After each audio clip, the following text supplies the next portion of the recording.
छोड़ सतगुरु रामपाल जी परमेश्वर जी की जय हो। परम पिता परमात्मा सारी सृष्टि के रचनहार, कुल मालिक, असंख्य ब्रह्मांडों के स्वामी, जगत गुरु, तीनों लोकों में प्रवेश करके सबका भरण पोषण करने वाले राजाधिराज, आत्माधार, नाथों के नाथ, देवों के देव, महादेव, सर्वेश्वर, महेश्वर, मृत्युंजय, अजरो अमर, आदि अनादि सनातनी प्रभु, जगत पिता जगदीश्वर, श्री श्री 1008 की उपाधि के वास्तविक अधिकारी, अकाल मूरत शब्द स्वरूपी राम वासुदेव, सर्वगतम ब्रह्म, परम पूज्य, प्रथम पूज्य, परम संत, परम पुरुष, परम धनी, परम दयालु, सत्य कबीर, हक्का कबीर, अल्लाहु कबीर, अल्लाहु अकबर, बाखबर, अल्लाह ताला, जगत के तारणहार, जगत के मुक्तिदाता, जगत के जगन्नाथ, हारे के सहारे, हिंदुओं के राम, मुसलमानों के अल्लाह, सिखों के वाहिगुरु, ईसाइयों के मसीह, दया के सागर दया निधि, करुणा के सागर करुणा निधि, स्वयंभू परिभू, संकट मोचन, कष्ट हरण, मंगल करण, दुख भंजन, अविगत कबीर, निर्विकार निर्विषम परमात्मा, अलय अलेख सतगुरु, आदि अनादि सतगुरु, असली मर्यादा पुरुषोत्तम, असली राम, असली कृष्ण, असली घनश्याम, असली मुरारी, राजाओं के राजा, महाराजाओं के महाराजा, शहनशाहों के शहनशाह, सम्राटों के सम्राट, भगवानों के भगवान, अल्लाहों के अल्लाह, प्रभुओं के प्रभु, मसीहाओं के मसीह, सच्चे वाहिगुरु, बाबाओं के बाबा, पीरों के पीर, सेठों के सेठ, जगत सेठ, सावड़सा सेठ, सर्वगुण संपन्न, अनंत कोटि कलाओं के स्वामी, अनंत कोटि ब्रह्मांडों के नायक, योगियों में महायोगी, ध्यानियों में महाध्यानी, सिद्धों में परम सिद्ध, ज्ञानियों में तत्वज्ञानी, ब्रह्म ज्ञानी, महाज्ञानी, परम ज्ञानी, सर्वश्रेष्ठ ज्ञानी, विज्ञानी, युवा कबीर, समर्थ कबीर, असमवात, अमित ओझा, सच्चे रहनुमा, करीम अल्लाह, सुभान अल्लाह, दुनिया के अंतिम पैगंबर, 8 सितंबर 1951 से गांव धनाना, जिला सोनीपत, हरियाणा, भारतवर्ष की पावन भूमि पे प्रकट रियल कल की भगवान श्री नारायण साकार हरि, श्री बाबा साहेब, नूर अनंत परमात्मा, संत शिरोमणि सतगुरु रामपाल जी परमेश्वर जी के चरण कमल में साध संगति से जुड़े हुए देश विदेश से आप और हम सभी सत्सेवक भाई बहनों का अनंत कोटि दंडवत प्रणाम।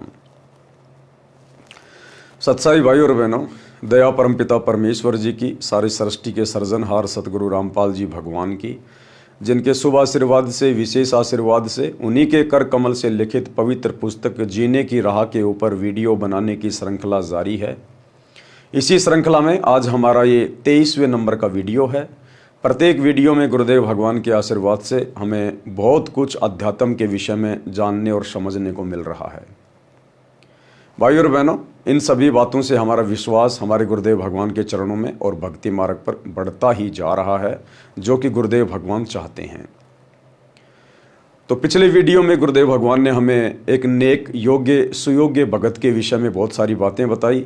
साथ में परमात्मा ने गरुड़ बोध के तहत अपनी समर्थता भी बताई। आज के वीडियो में गुरुदेव भगवान ने हनुमान बोध को शामिल किया है, यानी त्रेता युग में श्री रामचंद्र जी के परम भगत हनुमान जी की जीवनी के विषय में कुछ बातें परमेश्वर ने यहाँ पर शामिल की हैं। साथ ही रामायण का भी कुछ आंशिक अंश यहाँ पर लिया गया है। यानी आज से पहले हमें रामायण और महाभारत के नाम पे जो भी कुछ पढ़ाया गया, केवल ज़्यादातर लोक वेद था, सुनी सुनाई बातें, दंत कथाएं, सत्यता से कोसों दूर। अब हनुमान बोध के माध्यम से पूज्य गुरुदेव भगवान हमें बहुत सारी सत्य कथाएं, सत्य बातें सुनाने जा रहे हैं।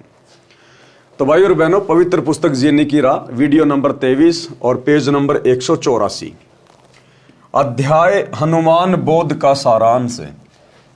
कबीर सागर के पृष्ठ 113 पर 12वां अध्याय हनुमान बोध है। कबीर सागर के इस अध्याय में पवन सुत हनुमान जी को शरण में लेने का प्रकरण है। धर्मदास जी ने प्रश्न किया कि हे परमेश्वर कबीर बंदी छोड़ जी, क्या आप अच्छी आत्मा पवन पुत्र हनुमान जी को भी मिले हो? उत्तर परमेश्वर कबीर जी का, हाँ, क्योंकि ये परमात्मा प्रत्येक आत्माओं को मिलता है। जब ये परमेश्वर इस पृथ्वी पे आता है संत रूप में, ऋषि रूप में, तो ये परमात्मा उस समय की तमाम मानव शरीरधारी आत्माओं को, स्त्री या पुरुषों को अपनी जानकारी अवश्य पहुंचाता है। फिर धर्मदास जी ने प्रश्न किया, हे प्रभु, क्या उन्होंने भी आपके ज्ञान को स्वीकारा? वे तो मेरे की तरह राम उर्फ विष्णु जी में अटूट श्रद्धा रखते थे। उनको आपकी शरण में लेना तो सूर्य पश्चिम से उदय करने समान है। धर्मदास ने कहा कि हनुमान जी तो श्री रामचंद्र जी के कट्टर पुजारी थे, उनको अपनी शरण में लेना तो सूर्य को पूर्व के बजाय पश्चिम से उदय करने के समान है। भाई परमात्मा उसी को कहते हैं, सतगुरु उसी को कहते हैं। सतगुरु जो चावे सो कर ही, भरम पड़ो मत कोई। उत्तर दिया कबीर परमेश्वर सतगुरु रामपाल जी भगवान ने। परमेश्वर कबीर जी ने धर्मदास को पवन तनय हनुमान जी को शरण में लेने का वृतांत बताया। आप जी पढ़े सरलार्थकर्ता रामपाल दास द्वारा हनुमान जी को कैसे परमेश्वर कबीर जी ने शरण में लिया तथा रामायण का संक्षिप्त वर्णन। रामायण ग्रंथ में प्रकरण आता है कि एक बाली नाम का राजा था, उसका भाई सुग्रीव था। यानी हनुमान जी का प्रथम बार श्री रामचंद्र जी से कैसे मिलन हुआ, कैसे उनकी भेंट हुई, परमात्मा वहां से शुरू कर रहे हैं। रामायण ग्रंथ में प्रकरण आता है कि एक बाली नाम का राजा था, उसका भाई सुग्रीव था। किसी कारण से बाली ने अपने भाई सुग्रीव को अपने राज्य से निकाल दिया, उसकी पत्नी को अपने कब्जे में पत्नी बनाकर रखा। सुग्रीव दूर देश में मायूस भ्रमण कर रहा था। हनुमान जी राम राम करते हुए एक पहाड़ पर बैठे दिखाई दिए।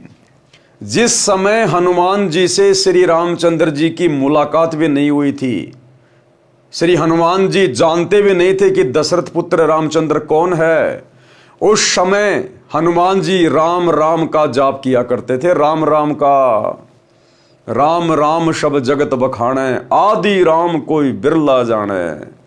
दशरथ पुत्र श्री रामचंद्र जी से पहले तो सतयुग में इंसान थे, सतयुग में भी लोग राम राम का जाप किया करते थे। तो वो वास्तव में असली राम कौन है?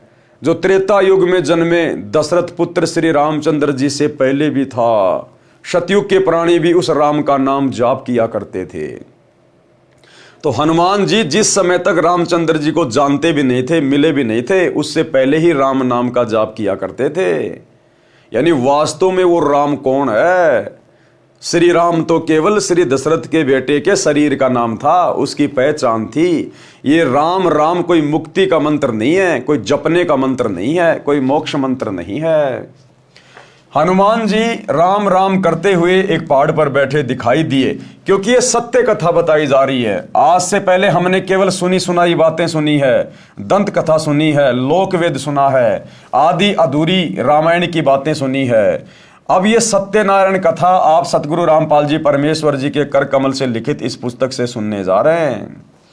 रिंचक भर भी, यानी रिंच मात्र भी आपको इसमें झूठ का समावेश नहीं मिलेगा, क्योंकि ये परमात्मा स्वयं त्रेता युग में मुनिंदर ऋषि के नाम से प्रकट थे।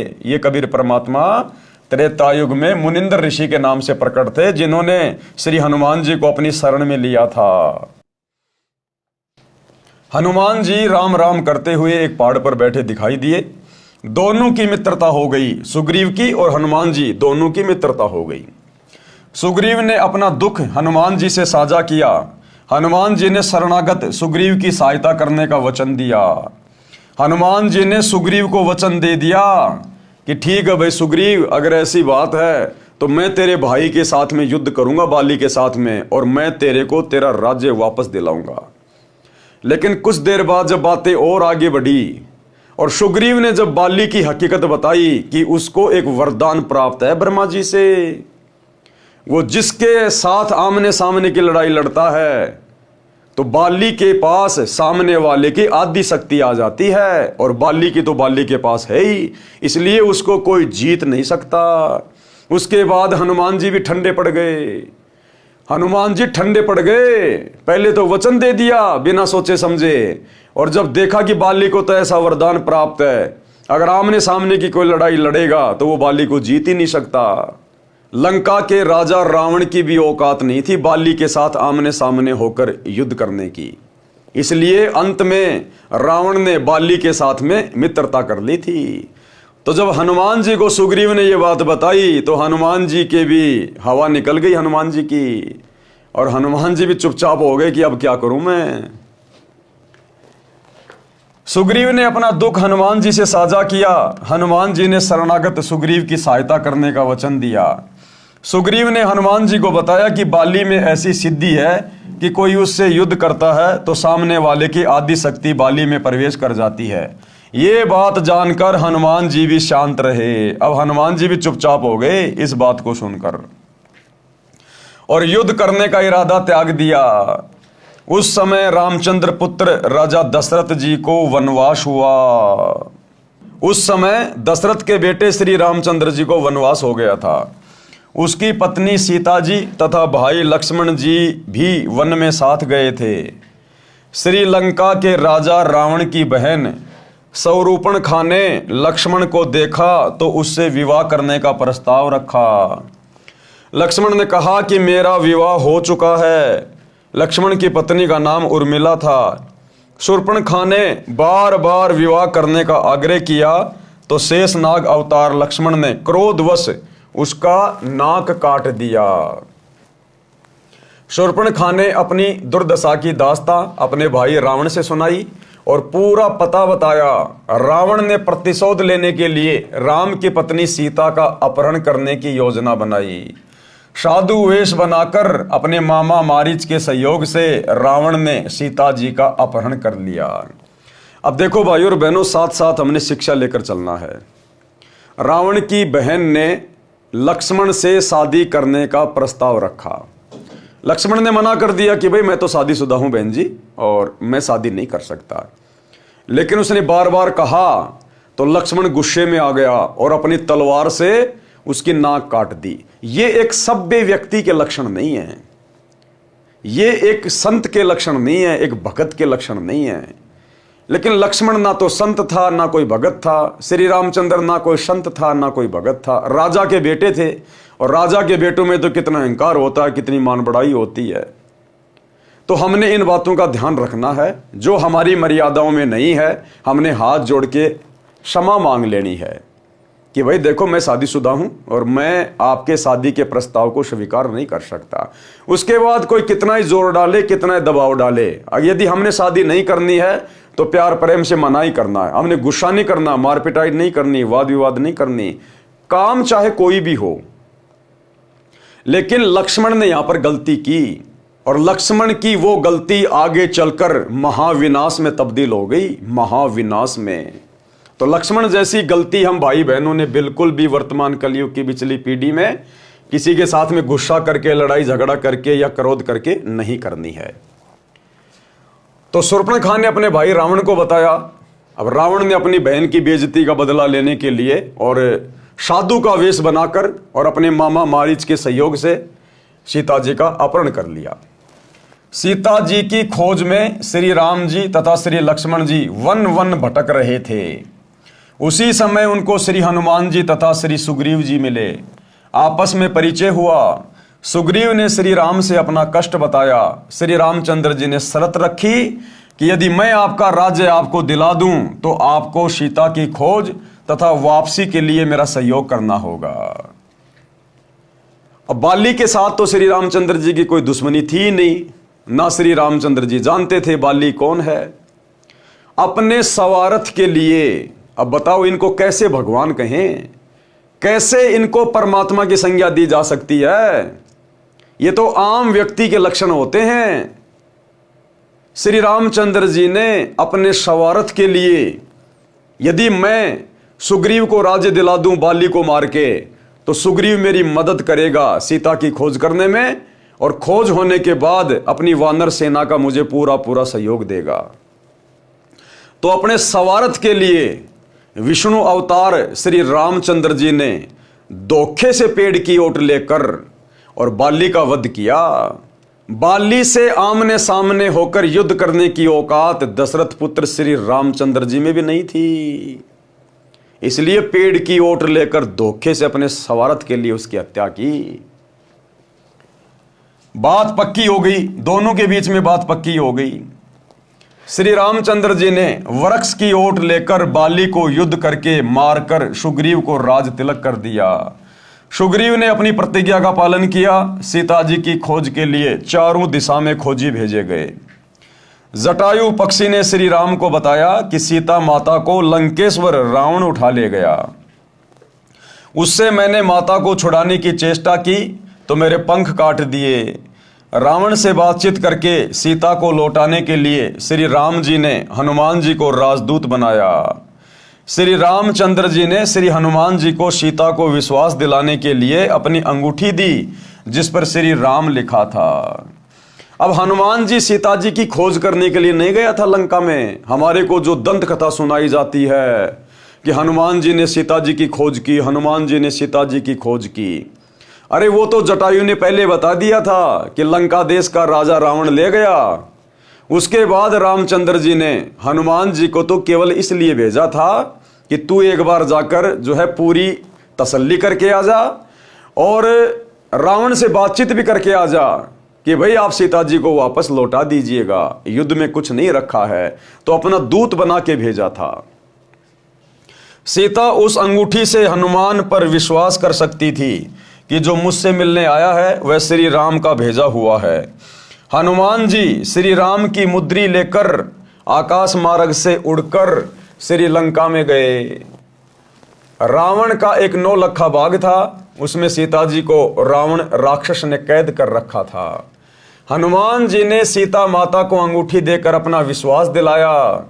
सीता जी ने अपना सर्व कष्ट जो राक्षस रावण दे रहा था, यानी वो उसको डराया करता था, धमकाया करता था, जो राक्षसनियाँ थी, जो गंदी औरतें थी, उनसे उनकी पिटाई करवाया करता था कि तू रावण से शादी कर ले, रावण से शादी कर ले। टाइम पे उसको खाना पीना भी नहीं देता था कि सीता टूट जाएगी और मेरे से शादी करने को यस कर देगी। हनुमान जी को बताया। सीता जी ने अपना कंगन सुहाग का कड़ा हाथ से निकालकर हनुमान जी को दे दिया और कहा कि भाई आप ये कंगन श्री राम जी को दिखाओगे तब उनको विश्वास होगा कि तुम सीता की खोज करके आए हो। हनुमान जी के साथ सीता जी ने आने से इनकार कर दिया कि मैं तेरे साथ नहीं चलूंगी। हनुमान जी ने फल खाने की इच्छा व्यक्त की तो सीता ने कहा भाई कोई फल जड़कर गिरा हो वह फल खा सकते हो, फल तोड़कर खाने का मुझे भी आदेश नहीं है।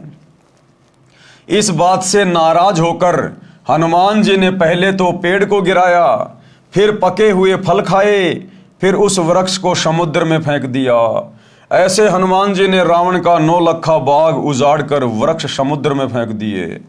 लंका के राजा रावण ने हनुमान की पूंछ पर कपड़े रुई बांधकर आग लगा दी थी। हनुमान ने अपनी दुम की अग्नि से रावण की लंका को आग के हवाले कर दिया। इसके पश्चात आकाश मार्ग से उड़कर समुद्र पार करके एक पहाड़ी पर उतरे। सुबह का समय था। पहाड़ पर जलाशय पवित्र जल से भरा था। पास ही बाग था जिसमें फलदार वृक्ष थे। हनुमान जी को भूख लगी थी। स्नान करने का विचार किया। कंगन को एक पत्थर पर रख दिया। स्नान करते समय भी हनुमान की एक आंख कंगन पर लगी थी। लंगूर बंदर आया। कौन सा बंदर आया? लंगूर। लंगूर बंदर किसको कहते हैं? काले मुंह वाले बंदर को। अब ये बातें कौन बता सकता है भाई और बहनों? वही बता सकता है जो उस समय प्रत्यक्ष था, जो अंतर्यामी है, हर युग की बातें जानता है, जिसने पूरी राम कहानी लिखी हुई है। तो कौन सा बंदर आया? क्योंकि बंदर की तो बहुत सारी प्रजातियां हैं। एक प्रजाति है लंगूर। तो गुरुदेव भगवान लिख रहे हैं लंगूर बंदर आया था, जबकि रामायण में आपको कहीं नहीं मिलेगा कि लंगूर बंदर आया था। केवल बंदर का ही जिक्र मिलेगा।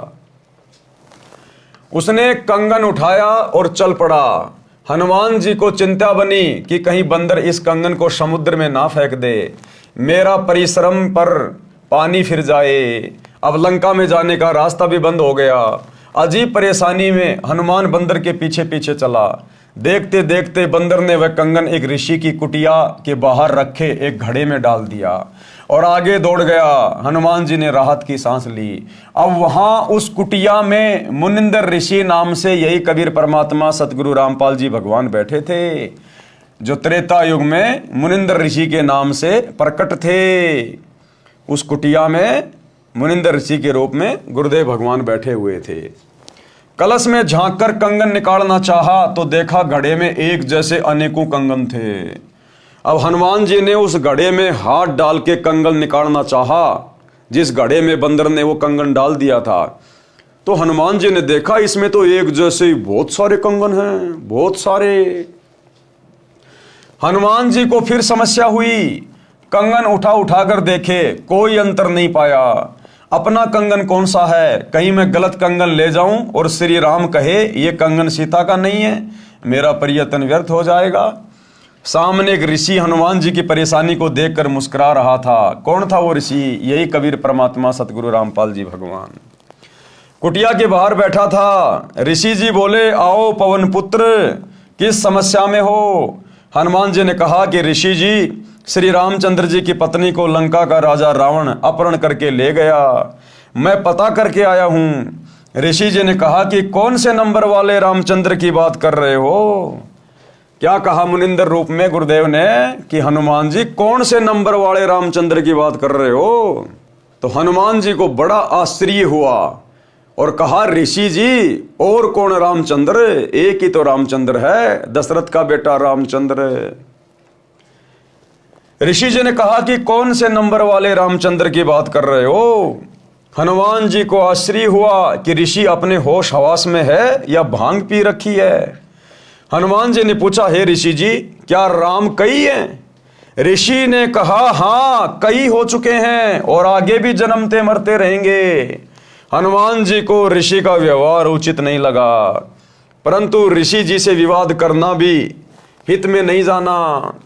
ऋषि जी ने पूछा, आप फल खाओ, खाना बनाता हूं, भोजन खाओ, थके हो विश्राम करो। हनुमान जी ने कहा, ऋषि जी मेरी तो चैन अमन ही समाप्त हो गई है।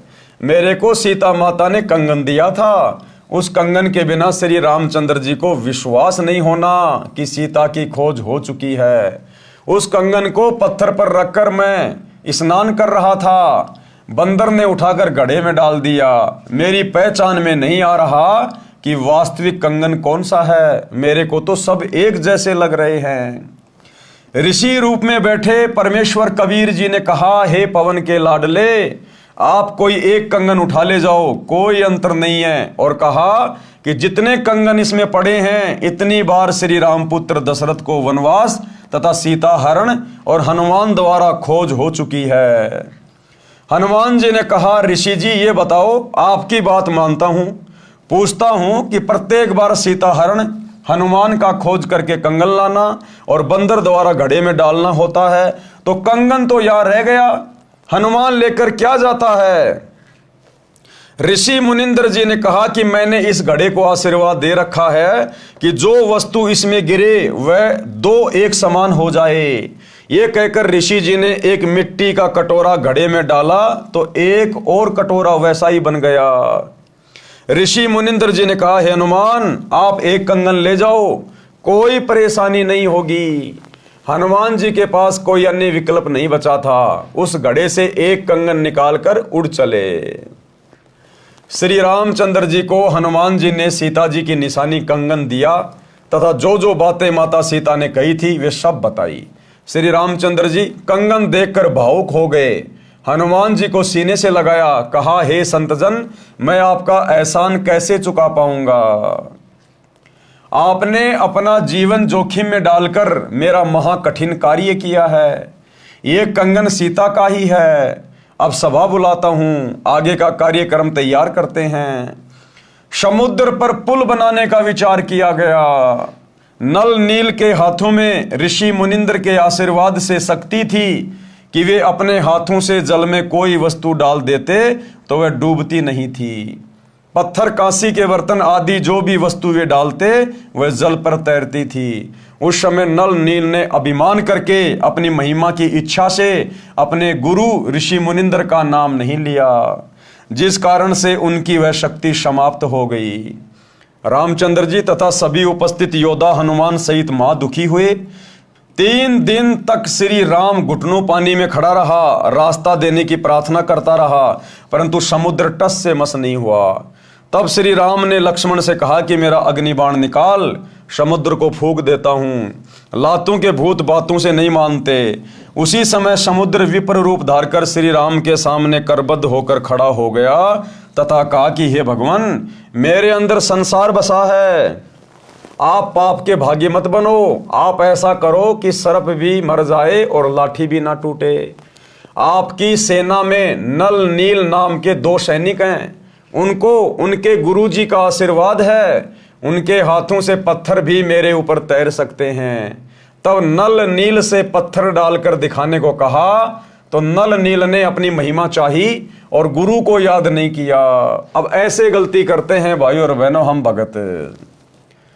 अब ये शक्ति नल और नील को त्रेता युग में कबीर परमात्मा जो मुनिंद्र ऋषि के रूप में आए हुए थे उनके आशीर्वाद से प्राप्त थी। और कोई भी कार्य करने से पहले हम भक्तों को गुरुदेव भगवान दिशा निर्देश देते हैं कि अपने गुरु जी को जरूर याद करना चाहिए, मंगलाचरण अवश्य करना चाहिए। आप कोई भी कार्य करें, घर से बाहर निकलें, बच्चे स्कूल के लिए जाएं, स्कूल से वापस आएं, आप सुबह अपने काम के लिए जाओ, काम से वापस आओ, तो हमने मंगलाचरण अवश्य करना चाहिए। लेकिन नल और नील के अंदर उस दिन मान बढ़ाई छा गई कि यदि हम सबके सामने गुरुजी को याद करेंगे, कुछ मंत्र मंत्र बोलेंगे, मंगलाचरण बोलेंगे, तो सब लोगों को यह लगेगा कि यह शक्ति नल और नील की नहीं है, इनको तो किसी और से प्राप्त है, तो हमारी तो बेइज्जती हो जाएगी। तो उन्होंने अहंकार में आकर सबके सामने बिना अपने गुरुदेव को याद किए, बिना मंगलाचरण किए, और उन्होंने पत्थर उठाया और पानी में छोड़ दिया। अब भाई मालिक तो अंतर्यामी है, गुरुदेव भगवान तो सब जानते हैं, जानी जान है। और वैसे भी वो काम गुरुदेव भगवान ने मुनिंद्र ऋषि के रूप में त्रेता युग में खुद ही जाके करना था, क्योंकि वो किसी भगत के बस की बात नहीं थी। अरे जब काल ने हाथ खड़े कर लिए, ज्योति निरंजन ने हाथ खड़े कर लिए, क्योंकि ये वार्ता कब हुई? जब प्रथम बार परमात्मा जोगजीत के रूप में काल के साथ वार्ता कर रहे थे तपस्या पे, उस समय काल ने कहा था कि आप त्रेता युग में जाना और ऐसे ऐसे मेरा पुत्र विष्णु, उसको नारद श्राप देगा और वो रामचंद्र रूप में अपना कर्म भोगने के लिए नीचे जाएगा, 14 साल का वनवास होगा, उसकी पत्नी को रावण उठा के ले जाएगा और ऐसे ऐसे फिर वो समुद्र पे पुलिया बनाएगा, वो पुलिया नहीं बना पाएगा। हे भगवान, जब आप नीचे जाओ तो आप मेरे पुत्र की वो पुलिया बनाने में सहयोग करना, मदद करना, उसकी पुलिया बनवाना। तो ये काम तो खुद कबीर परमात्मा ने ही करना था और उधर नल नील के बस की बात नहीं थी, क्योंकि जब काल ने परमात्मा से प्रार्थना की पुलिया बनवाने के लिए, तो काल के भी बस की बात नहीं थी समुद्र के ऊपर पुल बनाने की। क्योंकि भाई और बहनों, ये जो तत्व हैं 5, पृथ्वी, अग्नि, जल, वायु, आकाश, ये कबीर परमात्मा सतगुरु रामपाल जी भगवान के अधीन है, ये उनके गुलाम हैं। काल ने तो तपस्या करके प्राप्त किए थे 5 तत्व है, तो इन 5 तत्वों के ऊपर कबीर परमात्मा सतगुरु रामपाल जी भगवान का ही हुक्म चलता है, काल का नहीं चलता। इसलिए काल भी समुद्र के ऊपर पुलिया बनाने में असमर्थ था। तभी तो परमात्मा के आगे हाथ जोड़े कि जब आप त्रेता युग में जाओ तो मेरे पुत्र का समुद्र पे पुलिया बनवाना। तो नल और नील से तो वैसे भी वो काम नहीं होना था, लेकिन उन्होंने जानबूझ के खुद ही उन्होंने गलती कर डाली, तो परमात्मा ने उनको साइड में कर दिया और वो शक्ति भी परमात्मा ने उनसे छीन ली। तब नल नील से पत्थर डालकर दिखाने को कहा तो नल नील ने अपनी महिमा चाही और गुरु को याद नहीं किया, जिस कारण से ऋषि मुनिंद्र जी ने उनकी शक्ति छीन ली। पत्थर डूब गए, समुद्र ने उनकी गलती बताई। तब नल नील ने अपने गुरु जी को याद किया। श्री रामचंद्र जी को भी महसूस हुआ कि जब गुरु अपने शिष्यों को शक्ति दे सकता है तो मेरे कार्य को भी कर सकते हैं। श्री रामचंद्र जी श्री विष्णु जी के अवतार थे। श्री विष्णु काल निरंजन के पुत्र हैं। जिस समय परमेश्वर कबीर जी प्रथम बार काल के लोक में आए थे तो ज्योति निरंजन ने पहले तो परमेश्वर के साथ झगड़ा किया था। जब वश नहीं चला तो चरणों में गिरकर क्षमा याचना की और कुछ आशीर्वाद भी लिए। उनमें से एक ये भी था कि मेरा अंश विष्णु त्रेता युग में रामचंद्र नाम से राजा दशरथ के घर जन्म लेगा, उसको वनवास होगा, उसके साथ उसकी पत्नी सीता भी होगी, उसे एक राक्षस लंका नगरी में उठाकर ले जाएगा। तब रामचंद्र समुद्र के ऊपर पुल बनाना चाहेगा, वह नहीं बना पाएगा, आप वह पुल बनवाना। दूसरा आशीर्वाद लिया था कि द्वापर युग में वही कृष्ण रूप में जन्मेगा। कौन? वही रामचंद्र कृष्ण रूप में जन्मेगा और मृत्यु उपरांत वह जगन्नाथ नाम से पूरी नगर में समुद्र के किनारे मंदिर बनवाएगा। समुद्र उसको बनने नहीं देगा। आप उस मंदिर की समुद्र से रक्षा करना। परमेश्वर कबीर जी ने कहा था कि मैं वह कार्य करूंगा। उसी वचन का पालन करने के लिए ऋषि मुनिंदर रूप में परमेश्वर कबीर जी सेतु बंध पर प्रकट हो गए। अब भाइयों और बहनों, ये सारे के सारे जो वचन थे जो ज्योति निरंजन ने कबीर परमात्मा से लिए थे कि आप त्रेता में पुलिया बनवाना, द्वापर में वो मंदिर बनवाना, ये उस काल की खोपड़ी की उपज नहीं थी। परमात्मा ने उसको ऐसे वचन मांगने की प्रेरणा की क्योंकि परमात्मा यहां आकर इन घटनाओं को जन्म देकर और इन अवतारों को आधा अधूरा साबित करना चाहते थे। और आप और हम भक्तों को ये विश्वास हो कि वास्तव में ना तो ज्योति निरंजन समर्थ है और ना ब्रह्मा विष्णु महेश समर्थ है और ना इनके अवतार समर्थ हैं। इनके कार्य भी हमारे कबीर परमेश्वर सतगुरु रामपाल जी भगवान ने सफल किए। तो हमारे परमेश्वर की महिमा हो और हम भक्तों को विश्वास हो कि हम जिस समर्थ की भक्ति कर रहे हैं वो साक्षात परमेश्वर है। सभी के कार्य वही करता है। करे करावे साइयां मन में लहर उठा, दादू सिरदर जीव के आप बगल हो जा। तो ये सारी लीला इसी कबीर परमात्मा सतगुरु रामपाल जी भगवान की अपनी समर्थता को सिद्ध करने के लिए ऋषि मुनिंदर रूप में परमेश्वर कबीर जी सेतु बंध पर प्रकट हो गए और आते आते पर्वत के चारों ओर अपनी सोटी यानी डंडी से रेखा अंकित कराए। वो तो जाने जान थे, अंतर्यामी है। ये कहानी लिखने से पहले भी उनको सारी बातों का पता था। और वैसे भी ये कहानियां जब से सृष्टि रची गई है किस ब्रह्मांड की अनंत करोड़ बार घटित हो चुकी है। हर त्रेता युग में परमात्मा जाते हैं और उनका पुलिया बनवाते हैं। नल नील ने दूर से अपने गुरुजी को पहचान लिया और कहा, हमारे गुरुजी आ गए हैं। श्री रामचंद्र जी ने अपनी समस्या बताई तथा विनम्र भाव से अपने कार्य की सिद्धि के लिए आशीर्वाद मांगा। परमेश्वर ने कहा, नल नील ने गलती की जिस कारण से इनकी शक्ति समाप्त हो गई है। अब गुरुजी के दोनों बेटे वीरेंद्र और मनोज हरियाणा जाट महासभा का 5वां फ्लोर बनवाने गए और मान बढ़ाई में आके अपनी प्रशंसा के लिए जाट महासभा का धर्मशाला का उद्घाटन कर रहे हैं। पत्थर की शिलान्यास का उद्घाटन कर रहे हैं। गले में दोनों भाई मालाएं डलवा रहे हैं। जबकि गुरुजी ने सतनाम के नियम नंबर 4 या 6 में स्पष्ट लिखा हुआ है कि भगत ने अपने गले में माला नहीं डलवानी, ना किसी के गले में माला डालनी, क्योंकि माला डलवाना पूजा करवाने में आता है। तो दोनों भाइयों ने अपनी पूजा करवाई, जम के अपनी प्रशंसा करवाई, वाहवाही के पात्र बने नल और नील की तरह। तो जब नल और नील की शक्ति छीन ली गई मर्यादा तोड़ने के कारण है, तो सोचिए इन दो राजा बाबुओं की शक्तियां कहां रहेंगी। आने वाले समय में इनको गुरुजी के दर्शन दुर्लभ हो जाएंगे, दर्शन दुर्लभ। मैंने सामने वाले पर्वत के चारों ओर रेखा लगाई है, उसके अंदर अंदर के पत्थर लकड़ी से भी हल्के कर दिए।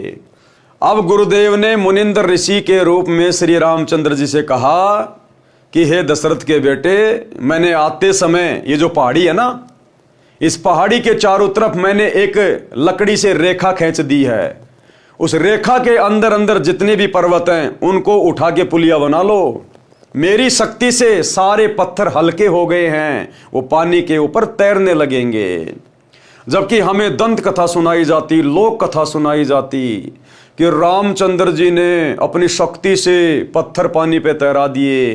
तो कोई कहता था हनुमान जी पत्थरों पे राम राम लिख रहे थे, जिस कारण से पत्थर हल्के हो गए। अब ये सत्यनारायण कथा गुरुदेव भगवान बता रहे हैं आकर कि ये सारा का सारा खेल कबीर भगवान का था। कबीर भगवान का ना राम के बस की बात थी, ना हनुमान के बस की बात थी। उनके अंदर अंदर के पत्थर लकड़ी से भी हल्के कर दिए हैं, वे डूबेंगे नहीं। हनुमान जी राम भगत थे, उन्होंने उन पत्थरों पर राम राम लिखा और उठाकर चले और रखा तो पत्थर डूबे नहीं। नल नील शिल्पकार यानी निपुण राजमिस्त्री भी थे, जिस कारण से नल तथा नील ने पत्थरों को तराश कर एक दूसरे में फंसा कर जोड़ा था। पहले श्री राम से पत्थर तिरे नहीं, नल नील भी असफल हुए। हनुमान खड़ा खड़ा राम राम ही कर रहा था, चाहता भी था कि पत्थर तैरें, परंतु सब व्यर्थ हुआ। ऋषि मुनिंद्र जी यानी कबीर जी ने पत्थर हल्के किए थे, जिस कारण से पत्थर समुद्र में डूबे नहीं थे।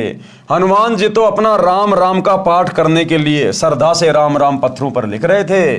वे तो जहां भी बैठते थे वहीं पेड़ पौधों पर राम राम लिखते रहते थे। हनुमान जी तो श्री रामचंद्र जी पुत्र दशरथ को जानते भी नहीं थे, उससे पहले भी राम राम का जाप किया करते थे।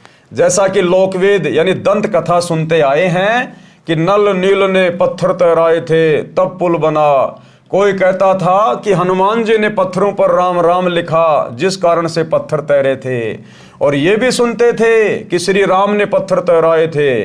कारण ये रहा है कि जो बातें पत्थर तैराने की हुई थी और मुनिंद्र ऋषि जी ने कहा था कि मैंने पर्वत का पत्थर हल्का कर दिया है, ये वार्ता 10-20 व्यक्तियों के समक्ष हुई थी। अब उस समय सेना तो वहां पर करोड़ों में थी, और कबीर परमात्मा की जो मुनिंद्र ऋषि के रूप में गए थे, उस समय जो वार्ता हुई थी उन पत्थरों को तैराने की, परमात्मा ने कहा कि मैंने इस पहाड़ी के पत्थरों को हल्का कर दिया मेरे आशीर्वाद से। अब ये बात तो केवल 15-20 लोगों के बीच में हुई थी, वो करोड़ों की सेना को थोड़ी पता था वहां पे क्या बात हो रही है, तो बाकी लोगों को नहीं पता था इस बात का। तो जब हनुमान जी उस पहाड़ी के भारी भारी पत्थर उखाड़ उखाड़ के और उन पे राम राम लिख रहे थे, तो आम सेना ये सोचने लगी कि ये पत्थर तो इसलिए तैर रहे हैं कि हनुमान जी ने इसके ऊपर राम लिख दिया, क्योंकि वार्ता तो 15-20 लोगों के बीच में हो रही थी। बाकी सेना को तो पता ही नहीं आगे क्या बातचीत हो रही है, किसने पत्थर हल्के कर दिए, कौन है मुनिंद्र जी। तो लोगों ने सोचा ये तो हनुमान जी ने राम राम लिख दिए जिस कारण से पत्थर हल्के हो गए।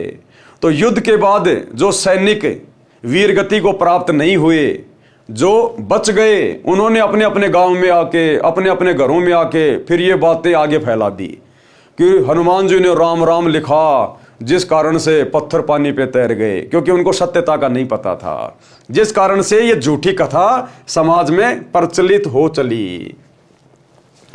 यह वार्ता 20-30 व्यक्तियों के समक्ष हुई थी। शेष करोड़ों व्यक्ति युद्ध के लिए आए थे, वे तो आज्ञा मिलते ही पत्थर लाने लगे। उन्होंने देखा कि हनुमान जी राम राम लिख रहे थे, अन्य उन पत्थरों को उठा उठा कर ले जा रहे थे, आगे नल नील पत्थरों से पुल बना रहे थे। श्री रामचंद्र जी नल नील को शाबाशी दे रहे थे। अन्य उपस्थित व्यक्तियों ने एक दूसरे को बताया कि हनुमान जी ने पत्थरों के ऊपर राम राम लिख दिया, जिस कारण से पत्थर जल पर तैर रहे थे। कुछ को लगा कि नल नील के हाथों में करामात है, जिस कारण से पत्थर तैर रहे हैं। इस प्रकार यह गलतफहमी यानी भ्रमणा फैल गई। पुल बनाकर युद्ध में लग गए, अधिकतर तो मर गए, कुछ बचे वे अपने घर चले गए। उन्होंने अपने अपने नगर गांव में यह गलत सूचना फैला दी जो आज तक निर्विवाद चल रही है। सच्चाई यह है जो इस दास रामपाल दास ने बताई है। युद्ध हुआ, श्री राम की सेना पर नागफांस शस्त्र छोड़ा गया, जिस कारण से श्री राम, हनुमान, जामवंत, सुग्रीव, अंगद सहित सर्व सेना नागों यानी सर्पों द्वारा बांध दी गई। सर्प लिपट गए, हाथों को भी शरीर के साथ जकड़ दिया, जैसे ईखों को किसान बांध देता है, ऐसे निष्क्रिय हो गए। तब गरुड़ को बुलाया गया, गरुड़ ने सर्व नाग काटे, तब सर्व सेना तथा श्री राम बंधन मुक्त हुए। अब बताओ, काहे के भगवान, काहे के परमात्मा श्री रामचंद्र जी। रावण ने अपनी सिद्धि शक्ति से नाग फांस से पूरी रामचंद्र जी की सेना को, हनुमान सहित जामवंत, अंगद, सुग्रीव सबको बांध दिया यूं बिल्कुल, और सांप लिपट गए चारों तरफ यूं, जैसे गन्ने की पुड़ी को बांध दिया करते हैं किसान भाई, ऐसे बांध दिया। अब श्री रामचंद्र ने देखा भैया मरेगा, अब कोई बचाव नहीं है, तो श्री विष्णु जी के वाहन से यानी अपने वाहन से प्रार्थना की, गरुड़ पक्षी से, कि हे गरुड़ अपने स्वामी को बचाओ, अपने भगवान को बचाओ। भगवान भगत के आगे हाथ जोड़ रहा है। श्री रामचंद्र जी की पुकार पर वो गरुड़ पक्षी आया, बहुत सारे गरुड़ उत्पन्न हो गए सिद्धि से, और अपनी चोंच से उन सर्पों को काटा, मारा, तब जाकर श्री रामचंद्र जी बंधन मुक्त हुए। तो परमात्मा अपनी वाणी में कहते हैं कि बंधन काटे विपत्ति में, क्योंकि श्री रामचंद्र जी पर विपत्ति आ गई थी, नागफांस में बंध गया था। तो कहते हैं बंधन काटे विपत्ति में और कठिन कियो संग्राम, अरे चीनो रे नर प्राणियों, वो गरुड़ बड़ो या राम? अब बताओ, तुम्हारा रामचंद्र बड़ा हुआ या वो गरुड़ बड़ा हुआ जिसने तुम्हारे रामचंद्र जी के भी बंधन काटे? तो ये दुनिया केवल दंत कथा के आधार पर श्री रामचंद्र जी को परमात्मा मान के शास्त्र विरुद्ध साधना में लगी हुई है। ये सत्य कथा अब धरती पर वो कबीर भगवान स्वयं आकर बता रहे हैं सतगुरु रामपाल जी के रूप में कि सत्यता क्या है। तब गरुड़ को बुलाया गया, गरुड़ ने सारे नाग काटे, तब सर्व सेना तथा श्री राम बंधन मुक्त हुए। लक्ष्मण को तीर लगने से मूर्छा आ गई थी, कोमा में चला गया। तब हनुमान जी लंका से वैद्य को उठाकर लाए। वैद्य ने कहा कि द्रोणागिरी पर्वत पर संजीवनी बूटी है, उसकी पहचान है कि वह रात्रि में जुगनू की तरह जगती है। सूर्योदय से पहले वह जड़ी लाई जाए तो लक्ष्मण जीवित हो सकता है, देर हो गई तो मृत्यु निश्चित है। हनुमान जी को यह कार्य श्री राम जी ने सौंपा कि बजरंगबली, तेरे बिना यह कार्य संभव नहीं है। आज्ञा मिलते ही हनुमान जी आकाश मार्ग से उड़ चले। द्रोणागिरी पर राक्षसों ने अपनी माया से सब अन्य नकली जड़ी बूटियों में भी चमक भर दी। वैद्य ने बताया था कि वे बहुत कम संख्या में होती हैं, दिन में उनकी पहचान नहीं हो सकती क्योंकि उनके आसपास वैसी औषधि के पौधे उगते हैं। हनुमान जी को समझते देर नहीं लगी, उन्होंने द्रोणागिरी पर्वत को ही उठा लिया और आकाश मार्ग से चल पड़े। अब भाई और बहनों, हनुमान जी की इतनी औकात नहीं थी कि वो द्रोणागिरी पर्वत को उठा के और उड़ के भी चल पड़े। अब द्रोणागिरी पर्वत तो कई किलोमीटर लंबा, कई किलोमीटर ऊंचा पहाड़, पत्थर, हनुमान जी बेचारा कैसे उठा लेगा उसको? ये कार्य भी कबीर परमात्मा सतगुरु रामपाल जी भगवान ने सूक्ष्म रूप में किया। अब हम जो अखंड पाठ की वाणियां सुन रहे हैं, अमर वाणियां आदरणीय गरीबदास जी महाराज जी की, उन वाणियों में जिक्र आता है कि द्रोणागिरी पर्वत को सूक्ष्म रूप बनाकर हनुमान जी के हाथियों के ऊपर अपने हाथ किसने रखे? 300 किलोमीटर लंबे हाथ करके कबीर परमात्मा सतगुरु रामपाल जी भगवान ने सूक्ष्म रूप में और द्रोणागिरी पर्वत को उठाया और हनुमान जी के साथ साथ उसको उड़कर चले। हनुमान जी के बस की बात नहीं थी द्रोणागिरी पहाड़ को उठा के चलना। सुनिए छोटा सा सत्संग। ग्रीव अंगद और सुग्रीव सब हनुमान हितकार, द्रोणागिरी को ले उड़ा लक्ष्मण के उपचार। बच्चों, एक बात विचार करो, हनुमान जी ने पहाड़ उठा दिया, कितना बड़ा द्रोणागिरी उठाया जा सकता है? ये मुसर उठाया, ये सारा खेल दाता का था, वो भी उठा लिया और फिर उड़ के भी चल पड़ा। हाय हाय, करे करा वैसाइया, मन में लहर उठा, दादो सिर दर्जीव के आप बगल हो जा। तो भाई और बहनों, करे करावे साइया, मन में लहर उठा, दादू सिर दर्जीव के आप बगल हो जा। ना राम के बस की बात थी। अगर श्री रामचंद्र जी के बस की बात होती द्रोणागिरी पहाड़ को उठाना, तो हनुमान जी को नहीं सौंपता ये काम। श्री राम ने तो हाथ खड़े कर दिए कि हनुमान, तेरे बिना ये काम कोई नहीं कर सकता। अरे जब हनुमान जी का भगवान फैल हो गया तो हनुमान जी कहां से उठा लाएगा? जब भगवान ने हाथ खड़े कर दिए तो भगत कैसे उठा लाएगा द्रोणागिरी को? तो कबीर परमात्मा सतगुरु रामपाल जी भगवान ने इन आत्माओं के सर्व कार्य सिद्ध किए, सर्व कार्य, और आकाश मार्ग से चल पड़े। हनुमान जी ने लक्ष्मण और श्री राम द्वारा अपने भाई भरत के विषय में बताई शक्ति खटक रही थी। अब श्री रामचंद्र जी और लक्ष्मण जी जो वन में भटक रहे थे, वो कई बार अपने भाई भरत के विषय में बताया करते थे कि अगर आज हमारा भाई भरत होता तो अकेला इस रावण के लिए और रावण की सेना के लिए काफी है। लेकिन हनुमान जी के दिल में यह बात समाई नहीं कि जब श्री रामचंद्र जी के बस की बात नहीं, लक्ष्मण के बस की बात नहीं, रामचंद्र जी को नागफांस में बांध दिया, लक्ष्मण को शक्ति लग गई, वो कोमा में पड़ा है, और ये कह रहे अगर हमारा भाई भरत होता तो आज किसी चीज की कोई दिक्कत ही नहीं थी, वो अकेला बहुत था पूरे रावण की सेना के लिए। तो हनुमान जी के मन में ये बात समाई नहीं, इसलिए आते समय द्रोणागिरी पहाड़ को लेकर आते समय जानबूझकर हनुमान जी अयोध्या के ऊपर से आए भरत की परीक्षा लेने के लिए। हनुमान जी ने लक्ष्मण और श्री राम द्वारा अपने भाई भरत के विषय में बताई शक्ति खटक रही थी। वे कहते थे कि यदि आज भरत होते तो अकेले रावण को तथा इसके लाखों पुत्रों तथा 1.25 लाख नातियों पोतों को यमलोक भेज देते। हनुमान जी के मन में आया कि चलते चलते भरत की परीक्षा लेकर चलता हूं। भरत को पता था कि रावण तथा राम युद्ध चल रहा है। अब हनुमान जी ने क्या सोचा कि चलते चलते भरत की परीक्षा लेके चलता हूं। भाइयों और बहनों, ये भी एक भगत के, एक अच्छे भगत के लक्षण नहीं होते। एक भगत कभी दूसरे भगत की परीक्षा लेने की नहीं सोचेगा, कभी भी ये दुस्साहस नहीं करेगा। अगर कोई इस प्रकार की बातें सोचेगा तो ये फिर उसके अहंकार को दर्शाता है।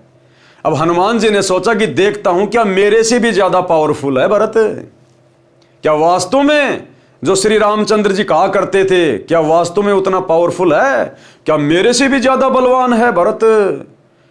तो ये अहंकार को दर्शाता है, ये भगत को शोभा नहीं देता है। लेकिन बेचारे हनुमान जी को तत्व ज्ञान नहीं था, सच्चा गुरु प्राप्त नहीं था, इसलिए उनके मन में इस प्रकार की अहंकार पूर्ण बातें आना स्वाभाविक था। भरत को पता था कि रावण तथा राम युद्ध चल रहा है। आकाश मार्ग से पर्वत सहित हनुमान जी को जाता देख विचार किया कि कोई राक्षस जा रहा है और वो तो बहुत ज्यादा हानि कर सकता है। भरत जी ने तीर चलाया, हनुमान जी ने तीर लगने का बहाना करके हे राम करते हुए धरती पर गिर गए, पर्वत को भी धरती के ऊपर रख दिया। अब भरत ने सोचा कि भैया का युद्ध चल रहा है रावण के साथ में, और ये लगता है कोई राक्षस जा रहा है इतने बड़े पहाड़ को लेके, और ये तो नुकसान कर देगा, तो क्यों ना इसको यहीं गिरा दूं। तो ये सोचकर भरत ने और तीर मारा। तो हनुमान जी ने बहाना किया, हनुमान जी को तीर लगा नहीं। हम जो इन फोटोओं में देखते हैं, जो दुनिया के घरों में लगी होती है, मंदिरों में लगी होती है, हनुमान जी पहाड़ को लेकर उड़ रहे हैं, उनके घुटने में तीर लगा है, लाल लाल खून बह रहा है। असल कथा परमात्मा बता रहा है, तीर लगा नहीं था। हनुमान जी ने नाटक किया तीर लगने का, क्योंकि उनको तो नीचे उतरना था, उनको तो भरत की परीक्षा करनी थी। पर्वत को भी धरती के ऊपर रख दिया। राम शब्द सुनकर भरत को समझते देर नहीं लगी कि यह तो कोई अपने पक्ष का है। निकट जाकर पूछा, आप कौन हो, कहां जा रहे हो, पर्वत किस लिए उठाया है। मेरा नाम भरत है, मैं श्री राम व लक्ष्मण का भाई हूं। हनुमान जी ने बताया कि मेरा नाम हनुमान है, राम रावण का युद्ध चल रहा है, आपके भाई लक्ष्मण को तीर लगने से मूर्छा आई है। वैद्य ने द्रोणागिरी पर उपचार की औषधि बताई है, मेरी पहचान में नहीं आई, इसलिए पर्वत ही ले जा रहा हूं। सूर्य उदय होने से पहले पहुंचना है, अन्यथा लक्ष्मण की मृत्यु हो जाएगी। आपने बिना सोचे समझे तीर मार दिया, अब मैं कैसे समय पर पहुंच पाऊंगा। सूर्योदय के पश्चात लक्ष्मण संसार में नहीं रहेगा। भरत ने तीर मारने का कारण बताया तथा कहा, हे अंजनी के लाल, चिंता ना करो, आप द्रोणागिरी को उठाओ और बाण के अगले भाग पर बैठो, अपने दोनों पैर आगे पीछे करके खड़े हो जाओ, मैं तीर द्वारा आपको पर्वत सहित आपसे भी पहले लंका में भेज दूंगा। अब हनुमान जी का तो चेहरा सफेद हो गया कि मैं तो अपने आप को ही बहुत ज्यादा महाबली समझ रहा था, ताकतवर समझ रहा था, तू तो भरत के आगे कुछ भी नहीं है। और असल में भाइयों और बहनों, ये बात कहने वाला उस समय भरत नहीं था, क्योंकि परमात्मा अहंकार को तोड़ता है। तो हनुमान जी में अहंकार हो गया था, और हनुमान जी परमात्मा की आत्मा थी, वो भगत था, और भगत के अंदर अहंकार परमात्मा को पसंद नहीं है। तो उस समय फिर भरत के रूप में सारा का सारा खेल फिर कबीर परमात्मा सतगुरु रामपाल जी भगवान ने अपने हाथ में ले लिया। यह सूक्ष्म होता है, भरत को भी लग रहा है कि मैं ही बोल रहा हूं ये सारी बातें, लेकिन उस समय सूक्ष्म रूप में परमात्मा सब कुछ कर रहा होता है। जैसे हनुमान जी को लग रहा था कि पहाड़ मैं ही उठा के ले आया, मैं ही लेके जा रहा हूं, लेकिन सूक्ष्म रूप में परमात्मा की शक्ति थी।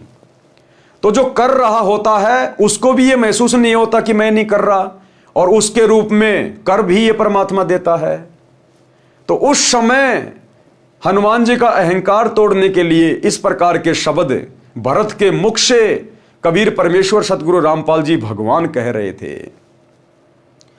हनुमान ने कहा, भाई तुमने तो सारा काम बिगाड़ दिया। अब सुबह सूर्य उदय होने से पहले यदि मैं लंका नहीं पहुंचा तो भाई लक्ष्मण नहीं बचेगा। तो भरत ने कहा, परमात्मा की शक्ति से कहा, जिस प्रकार वो भैंसा 650 साल पहले बनारस के तोताद्री शहर में कबीर परमात्मा ने आशीर्वाद दिया, वो भैंसा वेद मंत्र बोलने लग गया। ऐसे ही परमेश्वर कबीर जी की शक्ति से बोला कि हनुमान जी चिंता मत करो अंजनी के लाल, ये मेरा तीर है। तीर, इस तीर के आगे वाले भाग पे तू इस पर्वत को उठा के और आगे पीछे पैर करके खड़ा हो जा। मैं तेरे को, तू सुबह की बात कर रहा है, तेरे को अभी भेज देता हूं मैं। तो हनुमान जी को तो विश्वास नहीं हुआ कि तीर के अगले भाग पे, तीर को अगर यूं पकड़ा जाए और उसके आगे के भाग पे यदि कोई 5 किलो वस्तु भी लटका दे, आदमी एक हाथ से रोक नहीं सकता।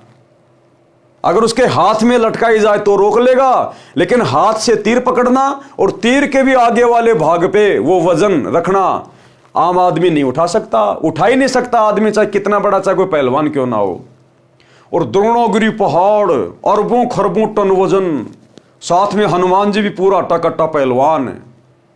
और तीर के अगले भाग के ऊपर हनुमान जी को बैठा दिया, नीचे जमीन पे तीर रख के, और हनुमान जी पहाड़ को लेके यूं खड़े हो गए। और लक्ष्मण के रूप में कबीर भगवान सतगुरु रामपाल जी ने एक हाथ से वो तीर उठाया यूं, और जैसे मारने लगा उसी समय हनुमान जी बोला, बस बस भाई साहब, बस बस बस बस, आपने मेरी आंखें खोल दी। मैं तो आपकी परीक्षा ले रहा था, मेरे को तो विश्वास नहीं हो रहा था, क्योंकि आपके दोनों भाई आपकी शक्ति के विषय में आपकी प्रशंसा किया करते थे। अरे जब आपने मुझ हनुमान सहित द्रोणागिरी पहाड़ को अपने तीर पे जमीन से अपनी छाती तक उठा लिया, तो भाई आप तो भेज भी सकते हो। तो उसी समय हनुमान जी राम रमी करके फिर आगे को चल पड़े। अब भाई और बहनों, ये सारा काम कबीर भगवान का।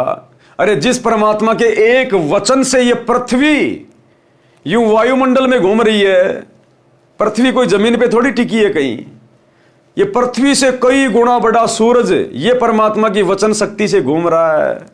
21 ब्रह्मांड जिनके वजन की कोई गिनती नहीं, 7 संख ब्रह्मांड अक्षर पुरुष के काउंटिंग नहीं, ये सब परमात्मा की वचन शक्ति से घूम रहे हैं।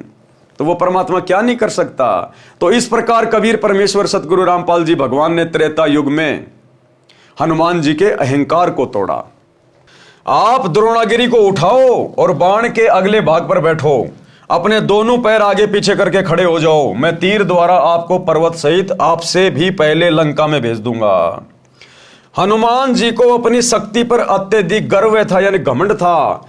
जमीन पर रखे तीर पर दोनों पैर जचाकर पर्वत को हाथ पर उठाकर हनुमान जी खड़े हो गए। भरत जी ने तीर को हनुमान जी तथा पर्वत सहित धरती से उठाकर धनुष की प्रतंचा पर चढ़ाने के लिए अपनी छाती के बराबर लाकर छोड़ने लगे। तो हनुमान जी को आश्चर्य हुआ कि मेरे तथा द्रोणागिरी के भार को ऐसे उठा लिया जैसे केवल तीर को ही उठाया है। हनुमान जी ने कहा, हे दशरथ के लाल, मैं तो आपकी परीक्षा ले रहा था, मैं स्वस्थ हूं, मैं स्वयं उड़कर समय से पहले पहुंच जाऊंगा। आपकी प्रशंसा आपके दोनों भाई किया करते थे। यदि भरत होता तो अकेला ही रावण तथा रावण की सेना के लिए पर्याप्त था।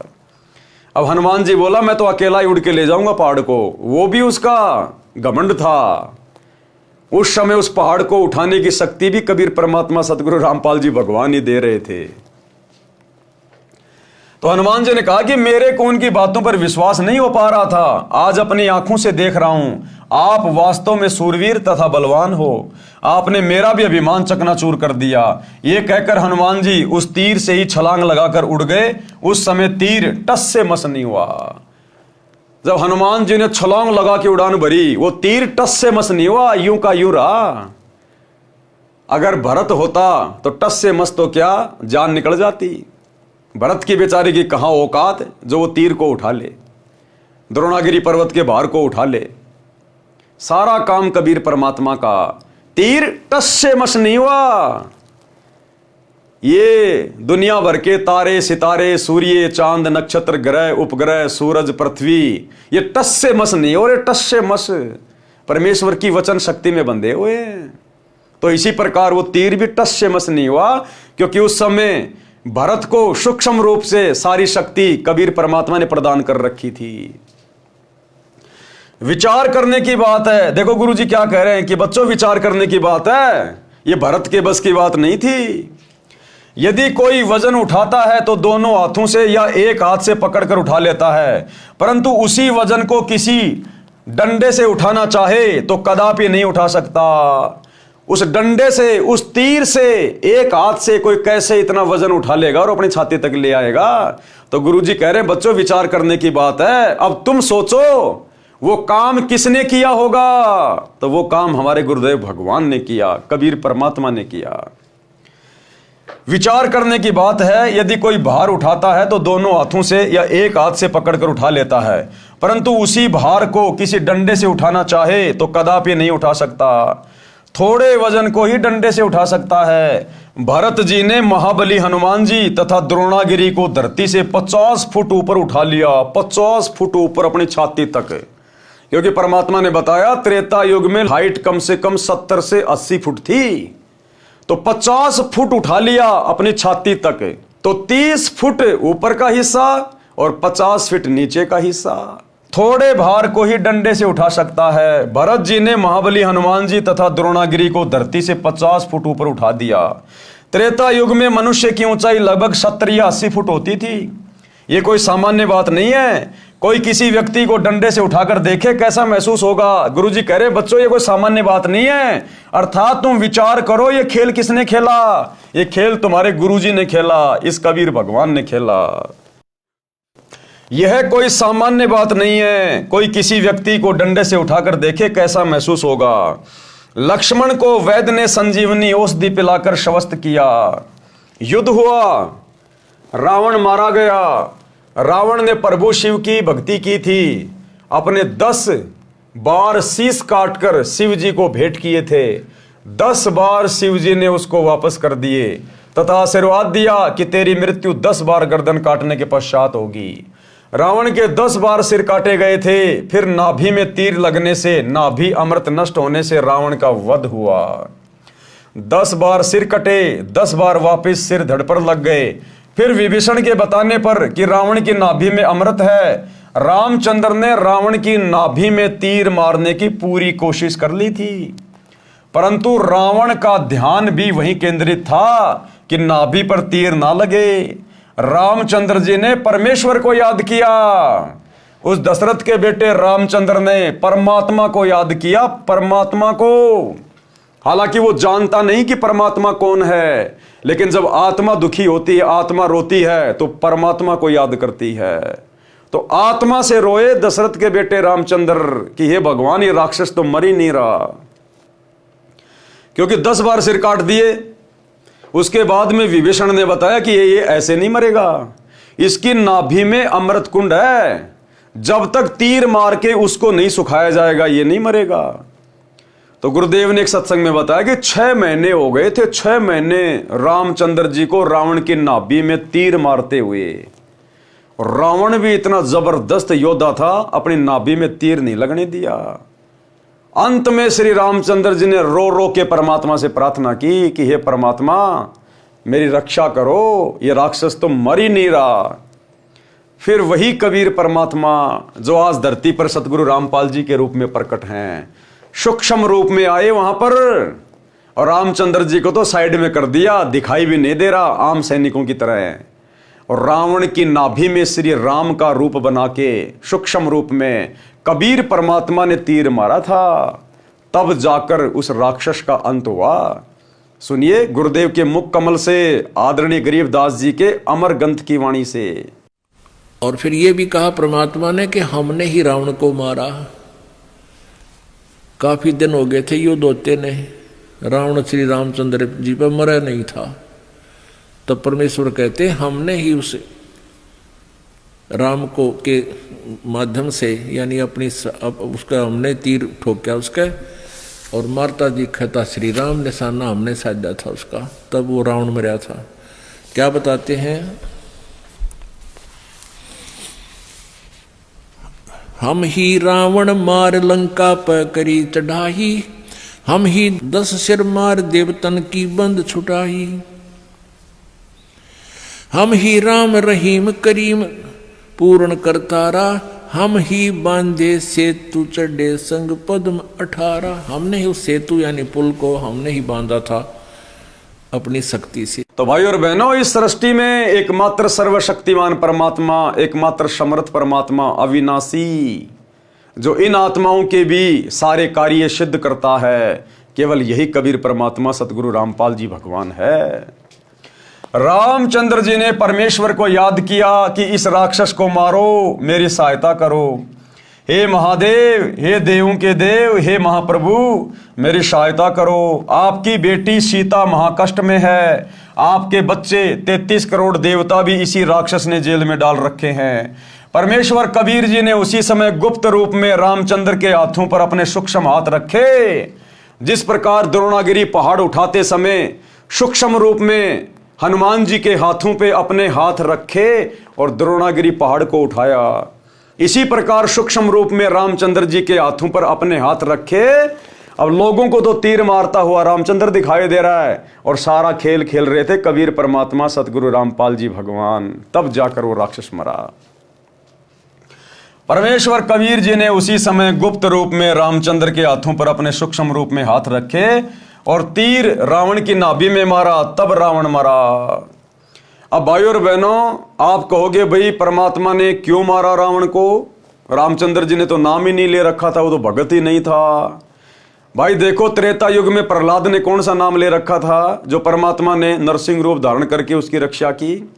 परमात्मा कहते हैं चाहे कोई भी आत्मा हो, किसी भी योनि में हो, यदि किसी जन्म में उसके द्वारा की गई भक्ति का पुण्य मौजूद है, यदि भक्ति धन है, और यदि वो आत्मा किसी कष्ट में होती है, परेशानी में होती है और हृदय से पुकार करती है, तो परमात्मा चाहे वो किसी भी योनि में क्यों ना है, परमात्मा उसकी रक्षा अवश्य करता है। जिस प्रकार महाभारत के युद्ध में टटीरी पक्षी के अंडों की रक्षा उसकी पुकार पर परमात्मा ने इंद्र के हाथी का घंटाड़ा तोड़ के की। अब बताओ, वो टटीरी पक्षी, उसको तो पता भी नहीं भगवान कौन है, राम कौन है, श्री कृष्ण कौन है, कबीर जी कौन है। उसने तो आत्मा से पुकार की थी अपने अंडों की रक्षा के लिए। तो वो जो टटीरी पक्षी थी, किसी जन्म में वो कबीर भगवान सतगुरु रामपाल जी की भगत थी, लेकिन मर्यादा में रही नहीं, थोड़े दिन भक्ति की और फिर बैठ गई। उस भक्ति के प्रतिफल में परमात्मा ने उसके बच्चों की रक्षा की। तो इस प्रकार ये परमात्मा रक्षा करता है, चाहे राम हो, चाहे कृष्ण हो, चाहे कोई अन्य 84 लाख योनियों में कोई पशु पक्षी हो। तो परमेश्वर कबीर जी ने उसी समय गुप्त रूप में रामचंद्र के हाथों पर अपने सूक्ष्म हाथ रखे और तीर रावण की नाभि में मारा, तब रावण मरा। यह है सत्यनारायण कथा, सच्ची कथा। अब दुनिया में केवल लोकवेद चल रहा है, दंत कथा चल रही है। राम ने रावण मार दिया, राम ने रावण मार दिया। राम ने कुछ नहीं मारा, राम खुद मर गया अंत में सरयू नदी में डूब के। राम ने किसी को नहीं मारा। परमेश्वर कबीर जी की प्राप्ति के पश्चात संत गरीबदास जी गांव छुडानी, जिला झज्जर, हरियाणा प्रांत वाले ने परमेश्वर कबीर जी की महिमा बताई है। कबीर जी ने बताया है कि कबीर कहे मेरे हंस को दुख ना दीजिए कोई, संत दुखाए मैं दुखी, मेरा आपा भी दुखी होए। अब ये रामचंद्र किसी जन्म की इस कबीर परमात्मा सतगुरु रामपाल जी भगवान की अच्छी आत्मा थी। जब ये परमात्मा संत रूप में धरती पे आता है तो ये रामचंद्र वाली आत्मा उनकी शरण में थी। थोड़े बहुत दिन भक्ति की, फिर छोड़ छाड़ के भाग गया, लोकलाज में आके, दबाव में आके, जो भी कारण बना होगा। लेकिन वो भक्ति धन है। उस भक्ति के प्रतिफल में परमात्मा ने फिर जाकर उसकी सहायता की, क्योंकि परमात्मा के हंस को वहां दुखी किया जा रहा था, श्री रामचंद्र जी को। तो परमेश्वर फिर उसकी रक्षा के लिए आता ही आता है। पहुंचूंगा क्षण एक में जन अपने के काज, यानी अगर मेरे भगत के ऊपर कहीं भी कोई आपत्ति आएगी, दुख होगा, परेशानी होगी, तो परमात्मा कहते हैं एक क्षण में अपने भगत के लिए वहां पहुंच जाऊंगा मैं। 33 कोटि की बंद छुटाई रावण मार्या खेत, जो मेरे संत को दुखी करे वाका खोऊं वंश। हिरणाकुश उदर उदारिया मैं ही मार्या कंस, राम कृष्ण कबीर के शहजादे भक्ति हेत भये पियादे। भावार्थ, संत गरीबदास जी ने बताया है कि श्री रामचंद्र जी व श्री कृष्ण जी की सहायता उनके शुभ कर्मों के परिणाम स्वरूप कबीर जी ने की थी, क्योंकि श्री राम तथा श्री कृष्ण जी भी तो उसी सम्राट कबीर के शहजादे यानी राजकुमार हैं, अर्थात परमात्मा कबीर जी के सब जीव हैं। और राम कृष्ण यानी विष्णु तो अच्छी आत्मा है, उनकी भी रक्षा वही परमेश्वर कबीर जी करते हैं। वे जनता को सावधान करते हैं कि मेरे साधक को कोई कष्ट ना दे, भगत के कष्ट से मैं दुखी होता हूं, मैं अपने भगत की रक्षा करने के लिए एक क्षण यानी सेकंड में पहुंच जाऊंगा। इसी कारण जब श्री रामचंद्र से रावण नहीं मर रहा था तो गुप्त रूप में मैंने राम का हाथ पकड़कर रावण की नाभि में तीर मारा। क्या कह रहे हैं गुरुदेव? मैंने राम का हाथ पकड़कर रावण की नाभि में तीर मारा। रावण नहीं मर रहा था तो गुप्त रूप में मैंने राम का हाथ पकड़कर रावण की नाभि में तीर मारा था, जिससे रावण की मृत्यु हुई। राम की सेना को बल दिया यानी हिम्मत दी, परमात्मा ने शक्ति दी रामचंद्र जी की सेना को और हौसला दिया। इसी प्रकार कृष्ण की सहायता करके कंस को मैंने ही मारा था। कंस को किसने मारा था? श्री कृष्ण जी के रूप में, सूक्ष्म रूप में इसी कबीर भगवान सतगुरु रामपाल जी ने वध किया था। अन्यथा जिस समय श्री कृष्ण ने कंस को मारा था, कंस कितना शक्तिशाली था और श्री कृष्ण जी तो 12-13 साल का बच्चा था उस समय। अब बताओ बच्चा कैसे मार देता उसको? तो इसी कबीर भगवान सतगुरु रामपाल जी ने अपनी उस आत्मा की भी रक्षा की और कंस जैसे शक्तिशाली राक्षस का भी वध किया।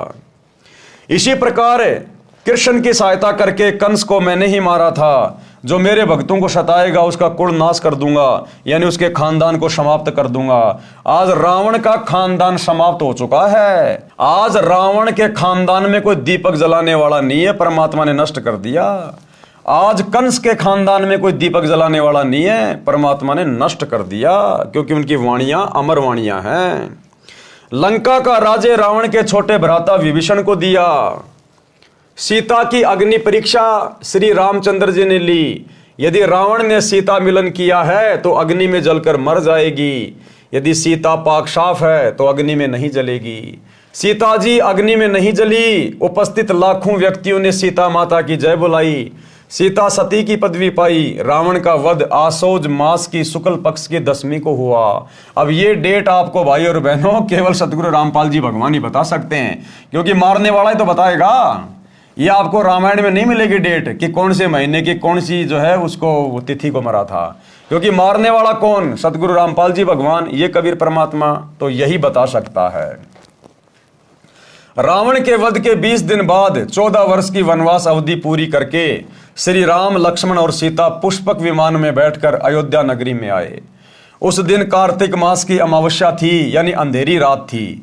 उस काली अमावस्या को गाय के घी के दीप अपने अपने घरों के अंदर तथा ऊपर मंडेरों पर जलाकर श्री राम, सीता तथा लक्ष्मण के आगमन की खुशी मनाई।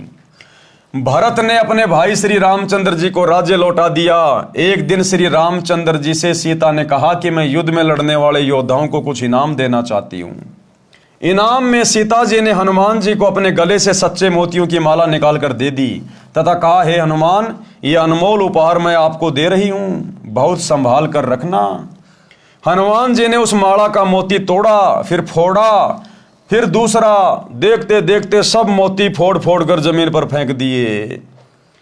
यानी हमारे आजकल के जो भाई बहन हैं, जो गुरुदेव के 30 साल तक इतने सत्संग सुनाने के बाद भी सोने चांदी पहनना नहीं छोड़ रहे, ये गहने पहनना नहीं छोड़ रहे, उनको शिक्षा लेनी चाहिए इस बात से। सीता जी ने हनुमान जी को अपने गले से सच्चे मोतियों की माला उतार कर दे दी उपहार के रूप में। हनुमान जी ने उस माला को फोड़ना शुरू कर दिया, तोड़ना शुरू कर दिया कि देखता हूं इनमें कहीं मेरे परमात्मा है या नहीं है। अगर मेरे भगवान इसमें नहीं है तो ये मेरे किसी काम की नहीं।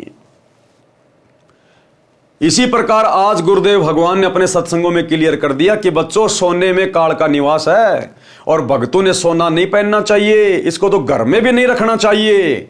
उसके बावजूद भी सार नाम लेकर, सार शब्द लेकर भगत भाई बहन सोना चांदी पहनना नहीं छोड़ रहे, तो हम क्या सतलोक जाएंगे, क्या मुक्ति प्राप्त करेंगे? आप और हमसे तो हनुमान जी लाख गुना अच्छे भगत हैं। क्या किया हनुमान जी ने? उस माला का मोती तोड़ा, फिर फोड़ा, फिर दूसरा, देखते देखते सब मोती फोड़कर जमीन पर फेंक दिए। सीता जी को हनुमान जी का यह व्यवहार अच्छा नहीं लगा, क्रोध में भरकर कहने लगी कि हे मूर्ख, ये क्या कर दिया? ऐसे अनमोल माला का सर्वनाश कर दिया, तू वानर का वानर ही रहा, चला जा मेरी आंखों के सामने से। उस समय श्री रामचंद्र जी भी सीता जी के साथ ही सिंहासन पर विराजमान थे। अब जिस समय श्री हनुमान जी रामचंद्र जी के दूत बनकर लंका में गए और सीता जी का वो कंगन लेकर आए, खोज करके आए, तो क्या कहा था श्री रामचंद्र जी ने कि हे हनुमान, मैं तेरा ये उपकार कभी नहीं भूल पाऊंगा। अब देखना, भुला दिया उपकार को श्री रामचंद्र ने। जब सीता ने हनुमान को डांटा और ये शब्द कहे, जो शब्द यहां गुरुदेव लिख रहे हैं, क्योंकि ये परमात्मा है, इनसे कुछ भी छुपा हुआ नहीं है। सीता ने बिल्कुल ऐसा ही कहा कि चला जा मेरी आंखों से दूर, तू रहा बंदर का बंदर, इतनी अनमोल माला को तूने तोड़ दिया, फोड़ दिया। उस समय श्री रामचंद्र जी वहीं बैठे हुए थे।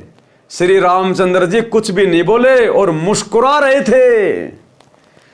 एक तरफ तो हनुमान जी की बेइज्जती हो रही है सभा में, उनको डांट पड़ रही है, और श्री रामचंद्र जी हंस रहे हैं, मुस्कुरा रहे हैं। तो इस प्रकार से हनुमान जी के उपकार का बदला चुकाया श्री रामचंद्र जी ने। उस समय श्री रामचंद्र जी भी वहीं पर विराजमान थे। उन्होंने भी हनुमान के इस व्यवहार को अच्छा नहीं माना और चुप रहे। हनुमान जी ने कहा, माता जी, जिस वस्तु में राम नाम अंकित नहीं है वह मेरे किसी काम की नहीं है। इसी प्रकार आज भगत भाई बहनों को ये सोने चांदी के आभूषण घर से बाहर फेंक देने चाहिए। फेंकने का मतलब है कहीं बेच बाच के पैसा अपने घर में काम में लो, परमात्मा की सेवा में लगाओ। क्या कहा हनुमान जी ने कि जिस माला में राम नाम नहीं है, मेरे रामचंद्र जी के दर्शन नहीं है, मेरे क्या काम की वो माला, तोड़ तोड़ के फेंक दी। तो बताओ भाई और बहनों, सोने चांदी में क्या आज? जबकि सोने में तो काल का निवास बता दिया गुरुदेव ने कि सोने में तो काल का निवास है, और स्पष्ट आदेश दे दिया गुरुदेव ने कि भक्तों ने सोना ना पहनना चाहिए, ना अपने घर में रखना चाहिए। और उसके बाद भी सतलोक आश्रमों से जुड़ी हमारी माता बहनें सोने को सजा के रखती हैं अपने नाक में, कान में, गले में, हर जगह। तो कहां समझे गुरु जी के ज्ञान को?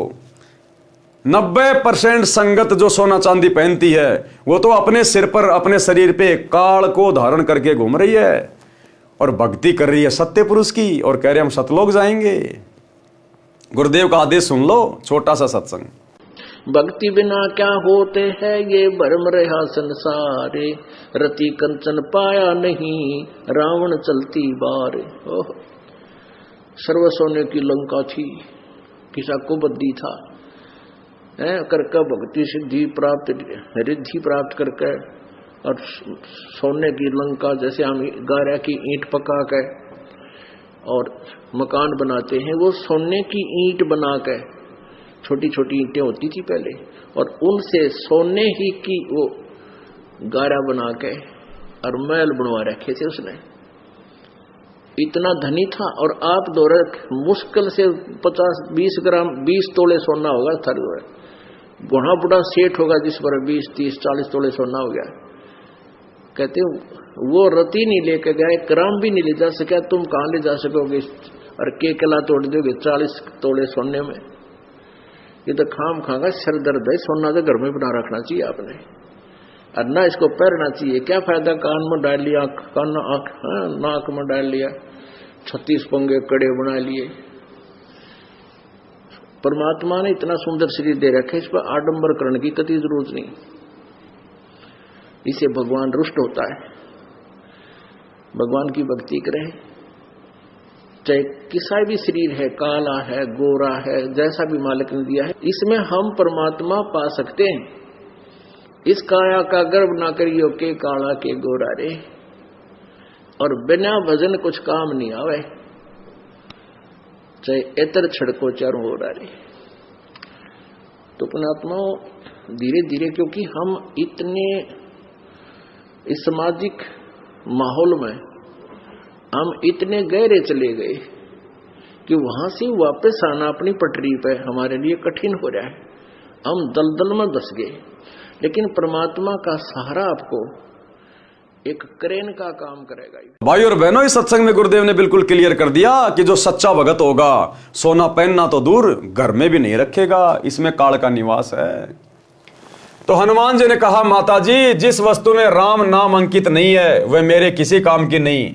मैंने मोती फोड़कर देखे हैं, इनमें राम नाम नहीं निकला, इसलिए मेरे काम की नहीं है। सीता जी ने कहा, क्या तेरे शरीर में राम नाम लिखा है? अब सीता जी ने क्या कहा, क्या तेरे शरीर में राम का नाम लिखा हुआ है? अब हनुमान जी तो भाई हनुमान जी था, भगत था, बात सीने पे चोट कर गई और परमात्मा ने दिखाना था कि भगत कैसे होते हैं। क्या तेरे शरीर में राम नाम लिखा है? फिर इस शरीर को किस लिए साथ लिए है? इसको फेंक दे फाड़ कर। उसी समय हनुमान जी ने अपना सीना चाक यानी चीर कर दिखाया, उसमें राम नाम लिखा था। हनुमान जी उसी समय अयोध्या त्याग कर वहां से कहीं दूर चले गए। हनुमान जी ने देखा, ये तो नकली राम है, नकली, ये तो नकली राम सीता है, ये असली नहीं है। मैंने पूरा जीवन दांव पे लगा दिया इनकी सेवा में और अंत में एक छोटी सी माला के कारण भरी सभा में मेरी बेइज्जती कर रहे हैं। उसी समय हनुमान जी नाराज होकर अयोध्या को छोड़कर चले गए थे। तो हनुमान जी ने अपना सीना फाड़ के दिखा दिया कि मैं मजाक नहीं कर रहा।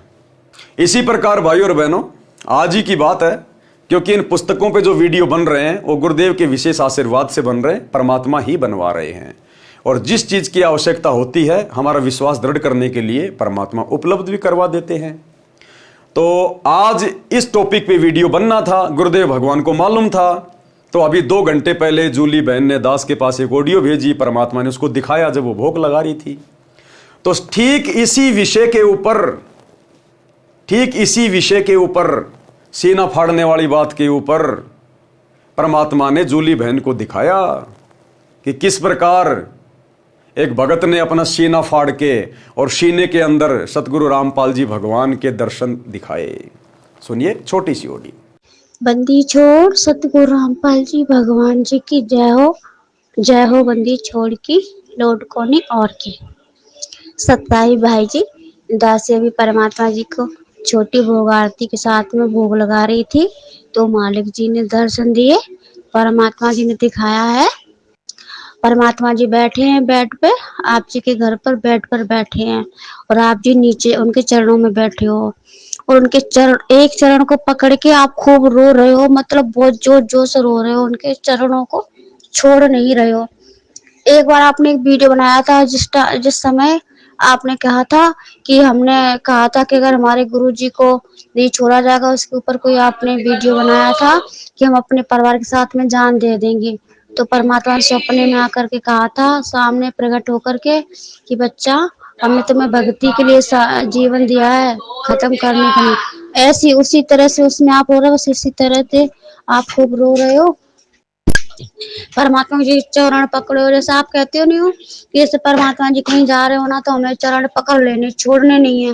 परमात्मा खूब हंस रहे हैं, बेटा छोड़ो छोड़ो, तुम आप जी नहीं छोड़ रहे हो, कस के पकड़े हो एक चरण को, खूब रो रहे हो, खूब जोर जोर से रो रहे हो, खूब आंसू ही बंद नहीं हो रहे आप जी के हैं, आप खूब रो रहे हो। फिर परमात्मा कह रहे बेटा क्यों चरण पकड़े हो? तो आप जी कह रहे हो दाता आपको छोड़ के जाने नहीं दूंगा, दास को साथ में लेके चलना। तो परमात्मा जी हंस रहे, कह रहे बेटा अगर छोड़ के जाना होता तो हम आपके साथ क्यों रहते, 8 साल से आपके साथ में, आप कोई भी भाई बहनों को पैर का नाखून उतरा, आपको कोई कष्ट हुआ नहीं ना?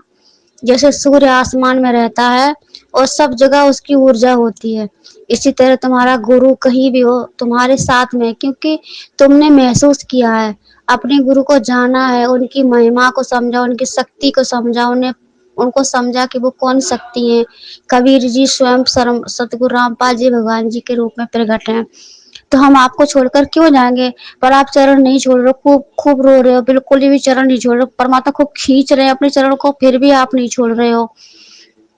फिर परमात्मा ने जी ने दिखाया, एक तरफ आपके लिए बहुत सोना चांदी एकदम सुनहरा सारा सामान है, माया एकदम इकट्ठी कर दी, और एक साइड में आपके लिए 56 प्रकार के भोजन रख दिए हैं। परमात्मा कह रहे बताओ इनमें से क्या चीज मंजूर है, आप जो चीज चाहिए आप ले सकते हो। आप जी कह रहे दास को आपके चरणों की धूल चाहिए, आपके चरणों को धो धो करके दास पीता रहेगा। हमारे लिए 56 प्रकार का भोजन आपकी चरणों की धूल है, इसी को चाटते रहेंगे हमारे लिए, ये हमें माया नहीं चाहिए दाता, हम इस पे थूकते हैं। परमात्मा ने 3 बार कहा ले लो ले लो, आप जी ने मना कर दिया, नहीं मालिक दाम क्षमा करना, आपकी हर बात दास मानेगा पर यह बात आपकी दास बिल्कुल नहीं मानेगा। और फिर आपने वो ना तो मतलब 56 प्रकार के भोजन में हाथ लगाया, ना ही आपने माया में हाथ लगाया। परमात्मा कह रहे चलो ठीक है, और भी सब भाई बहन बैठे हैं इसी तरह से, वो भी कर रहे हैं जैसे आप कर रहे हो। फिर परमात्मा ने कहा चलो ठीक है, आप हमसे कितना प्यार करते कितना प्रेम करते, हमारे लिए अपना अपना दिल निकालो। आपने चक्कू उठा लिया और आपसे कह रहे हो मालिक हम दिल तो आपको निकाल के दे देते अगर हमारा होता, पर ये दिल हमारा नहीं, ये तो आपका है। इस हृदय में आप विराजमान हो, आपका निवास है, और हम उस स्थान को हानि नहीं पहुंचा सकते जहाँ पे आप विराजमान हो। आपको हानि पहुंचाने से पहले हमारे शरीर के कतरे टुकड़े टुकड़े हो जाए, टुकड़े होकर गिर पड़े, हमारे शरीर से सांसें छूट जाएं, पर हम आपको आपको हानि नहीं पहुंचा सकते। और अगर आप कहो तो हम आपको सीना फाड़ के दिखाएंगे। तो आपने एकदम चक्कू सीने में मारा, जैसे हनुमान जी के हृदय में राम जी विराजमान थे, उसी तरह से परमात्मा सतगुरु रामपाल जी भगवान जी आपके हृदय में विराजमान है और मुस्कुरा रहे हैं। दासी ने देखी तस्वीर, ऐसी तस्वीर है, पैजामा कुर्ता पहने, उस पे काले कलर का, उस पे वो डाले हुए हैं गोछा, और आगे से आशीर्वाद दे रहे, वो वाली तस्वीर आपके हृदय में। सभी सच्चे भक्त भाई बहनों के हृदय में ऐसी, सबने अपने अपने हृदय को ऐसे देखा, तो परमात्मा खुश हुए, देख के खूब हंस रहे, पर आप चरण नहीं छोड़ रहे, चरणों को पकड़े हुए हो।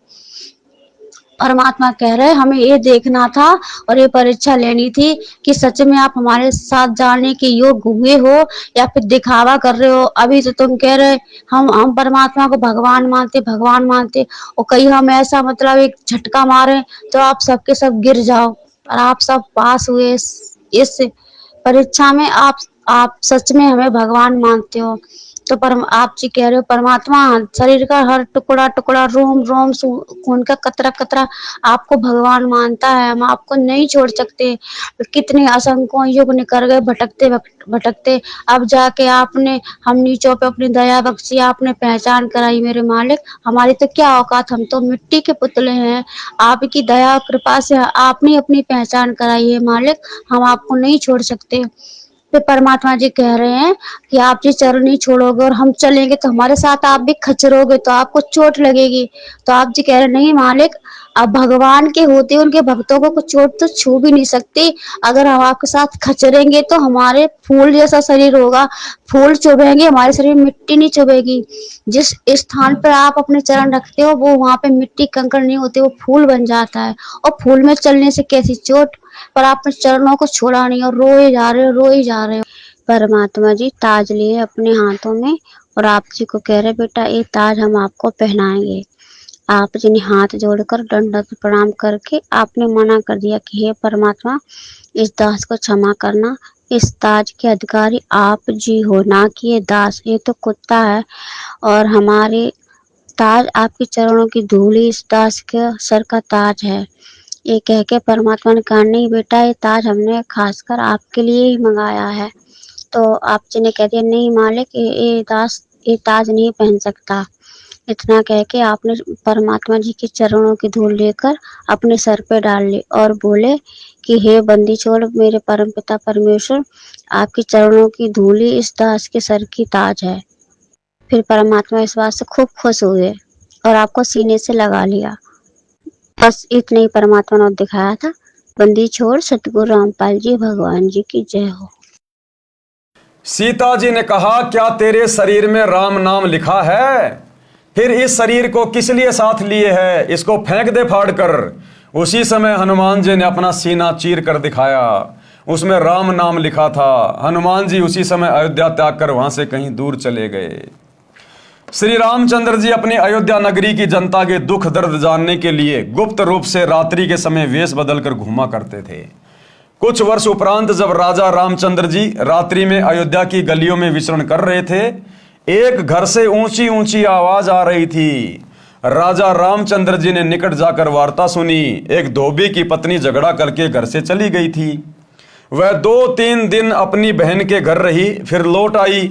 धोबी उसकी पिटाई कर रहा था और कह रहा था कि निकल जा मेरे घर से, तू तो रात बाहर रह कर आई है, 2 रात बाहर रह के आई है, मैं तेरे को घर में नहीं रखूंगा, तू कलंकित है। वह कह रही थी, मुझे सौगंध भगवान की, सौगंध है राजा राम की, मैं पाक साफ हूं, आपने मारा तो मैं गुस्से से अपनी बहन के घर चली गई थी, मैं निर्दोष हूं। धोबी ने कहा, मैं दशरथ पुत्र रामचंद्र का बेटा नहीं हूं जो अपनी कलंकित पत्नी को घर ले आया है, जो वर्षों रावण के साथ रही थी। अयोध्या नगरी के सब लोग लुगाई चर्चा कर रहे हैं, क्या जीना है ऐसे व्यक्ति का जिसकी पत्नी अपवित्र हो गई हो। राजा राम ने धोबी के मुख से ये बात सुनी तो कानों में मानो गरम तेल डाल दिया हो। अगले दिन रामचंद्र जी ने सभा बुलाई तथा नगरी में चल रही चर्चा के विषय में बताया और कहा कि यह चर्चा तब बंद हो सकती है जब मैं सीता को घर से निकाल दूंगा। इसको कहते हैं लोक लाज। ये लोक लाज भक्ति मार्ग में, मोक्ष मार्ग में इतनी भयंकर चीज है, इतनी बड़ी बाधा है कि 3 लोक के भगवान भी लोक लाज से नहीं बच पाए। लोक लाज में आकर कि लोग मेरे बारे में क्या कह रहे हैं, मेरी बेइज्जती हो रही है प्रजा में, वो लोक लाज सहन नहीं हो पाई, अपनी निंदा सहन नहीं कर पाया श्री रामचंद्र। और अपनी गर्भवती औरत को जो कि अग्नि परीक्षा लेकर लाया था, मात्र लोकलाज में आकर और गर्भवती सीता को अयोध्या से जंगल में निकाल दिया। ये लोकलाज इतनी भयंकर बीमारी है। इसलिए गुरुदेव कहते हैं, लोकलाज ना कीजिए, निर्भय हो रहिए, जो मन चावे राम को दाशा तंदरिए। कुलकर्णी के कारणे हंसा गया बिगोय, फिर यो कुल के कर लेगा जब तू 4 पाए का होए। तो भाइयों और बहनों, हमने लोकलाज को नहीं देखना, हमने समाज को नहीं देखना, कोई हमारी कितनी निंदा चुगली करे। हमें पता है, ज्ञान हमें दिया है गुरुदेव ने, हमें पता कि हम जिस मार्ग पे चल रहे हैं ये मोक्ष मार्ग है और काल इतनी आसानी से हमें मोक्ष प्राप्त नहीं करने देगा। वो हर प्रकार से हर बीमारी को हमारे पीछे लगाएगा। तो हमने समाज को नहीं देखना, रिश्तेदारों को नहीं देखना, भक्तिहीन लोगों की व्यर्थ की बातों को नहीं सुनना। वो भोगते रहेंगे जैसे हाथी चलता है, कुत्ते भोगते रहते हैं, हाथी परवाह भी नहीं करता। अगले दिन रामचंद्र जी ने सभा बुलाई तथा नगरी में चल रही चर्चा के विषय में बताया और कहा कि यह चर्चा तब बंद हो सकती है जब मैं सीता को घर से निकाल दूंगा। उसी समय सीता जी को सभा में बुलाया गया तथा घर से निकालने का आदेश दे दिया। अब बताओ, ये भाई बहन ब्याह शादी में 7 फेरे काटते हैं। 7 फेरों का क्या मतलब होता है? 7 जन्म में तेरा साथ निभाऊंगा। तुम्हारे श्री रामचंद्र जी ने तो नहीं निभाया, एक ही जन्म नहीं निभाया, उसी जन्म में सीता जी को छोड़ दिया। तुम कहां से 7 जन्म निभाओगे? तो ये भी एक काल का बंधन है। हम भगत भाई बहनों ने जब रमणीयां होती हैं, शादी होती हैं, तो हम भगत भाई बहनों ने भूल कर भी 7 फेरे नहीं लेने, भूल कर भी। अरे फिर मोक्ष क्या खाक प्राप्त करोगे? 7 फेरे काटने का मतलब है मैं इस औरत के साथ में 7 जन्म तक अपना वायदा पूरा करूंगा, 7 जन्म तक मैं इसका साथ निभाऊंगा। नालायको, हमने तो इसी जन्म में सतलोक जाना, तुम एडवांस में 7 जन्म की काल के लोक में बुकिंग करवा रहे हो। तो कोई मूर्ख भगत होगा, मंद बुद्धि भगत होगा, जाहिल भगत होगा जो रमेणी में 7 फेरे लेगा, चक्कर काटेगा अपने गुरुजी की फोटो के सामने।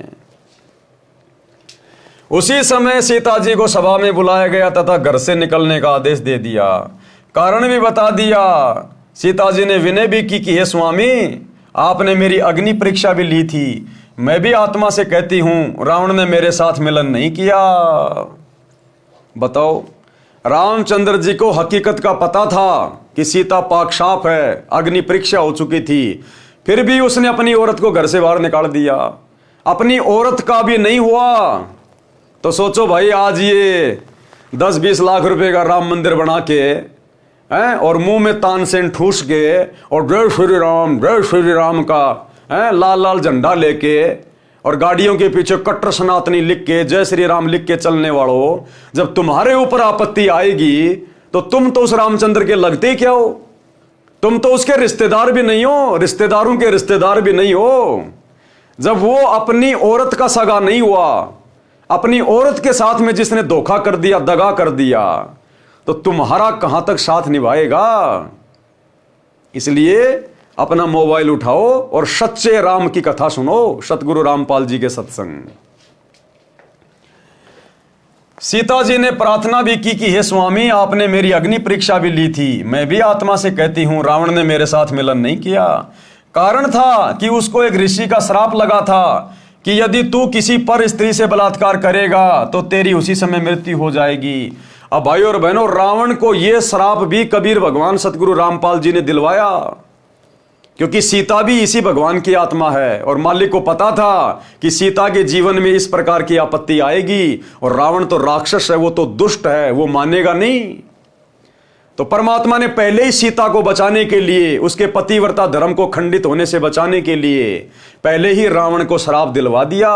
देखो, ऐसे ये परमात्मा अपनी आत्माओं की सुरक्षा करता है, रक्षा करता है। जो निकम्मी आत्माएं एक बार भी इनकी शरण में आ जाती हैं और किसी कारण से भक्ति मार्ग पर नहीं टिक पाती हैं, और जब तक उनके पास वो भक्ति धन होता है तब तक परमात्मा इस प्रकार से उनकी रक्षा करता रहता है। और जिस दिन उनका भक्ति धन समाप्त होगा, फिर चाहे राम हो, चाहे कृष्ण हो, चाहे सीता हो, चाहे राधा हो, 84 लाख योनियों में गधे कुत्ते सूअर की योनियां भोगते डोलेंगे। फिर ये यदि पर स्त्री की सहमति से मिलन करेगा तो ऐसा नहीं होगा, जिस कारण से रावण मुझे छू भी नहीं सका मिलन के लिए। हे प्रभु, मैं गर्भवती हूं, ऐसी स्थिति में कहां जाऊंगी?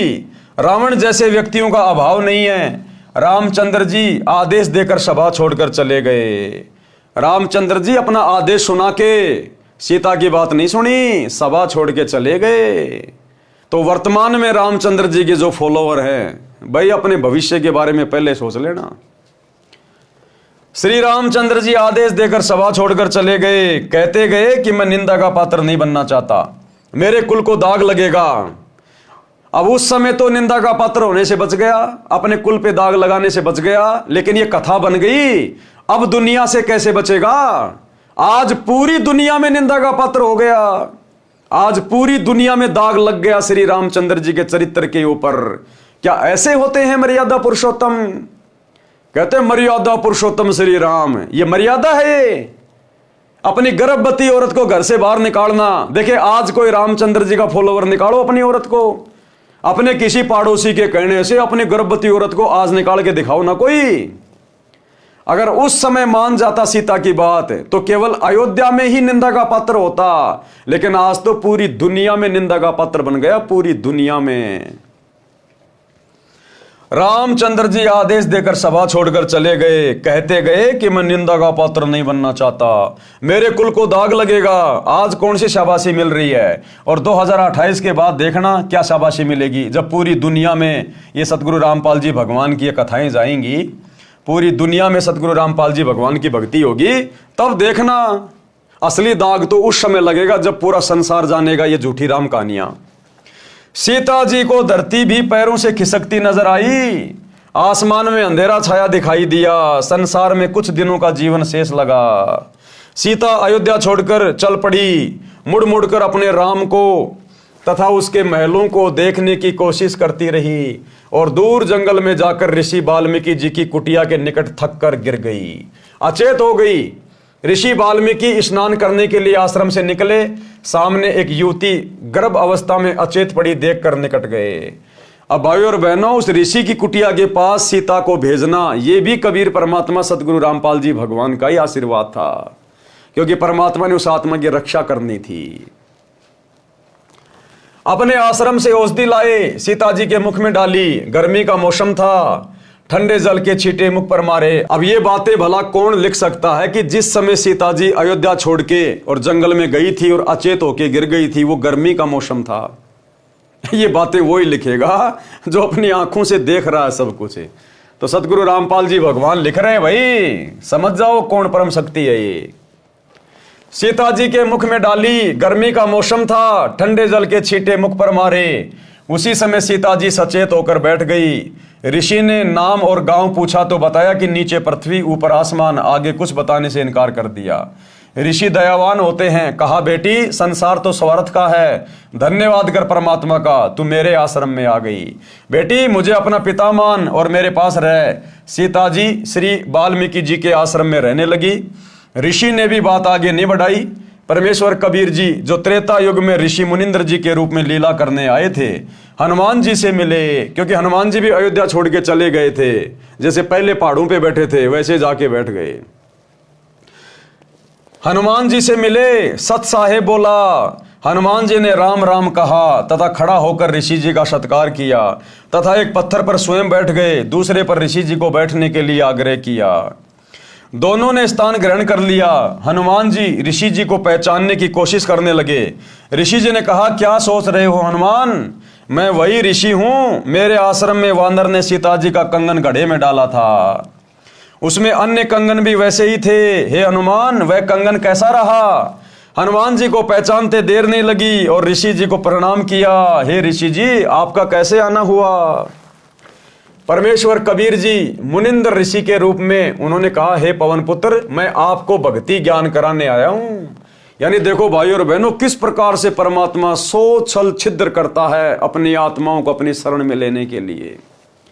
शुरुआत में धर्मदास जी ने क्या कहा कबीर परमात्मा को कि मैंने सुना है कि आपने त्रेता युग में हनुमान जी को भी अपने शरण में लिया था। हे भगवान वो तो रामचंद्र जी का वो तो कट्टर भगत था, उसको शरण में लेना तो सूर्य को पूर्व की बजाय पश्चिम से उदय करना है, आपने कैसे शरण में लिया उसको? तो ये सारा खेल खेला परमात्मा ने, सारा खेल खेला परमात्मा ने। सीता के द्वारा हनुमान जी को बेइज्जत करवाया इस कबीर भगवान ने, ताकि हनुमान जी वहां से खिन्न होकर नाराज होकर वहां से अयोध्या छोड़ के चल पड़े। क्योंकि उसी समय हनुमान जी कबीर परमात्मा मुनिंद्र जी की बातों पे यकीन कर सकते थे, उनकी बातें सुन सकते थे, सृष्टि रचना को सुन सकते थे।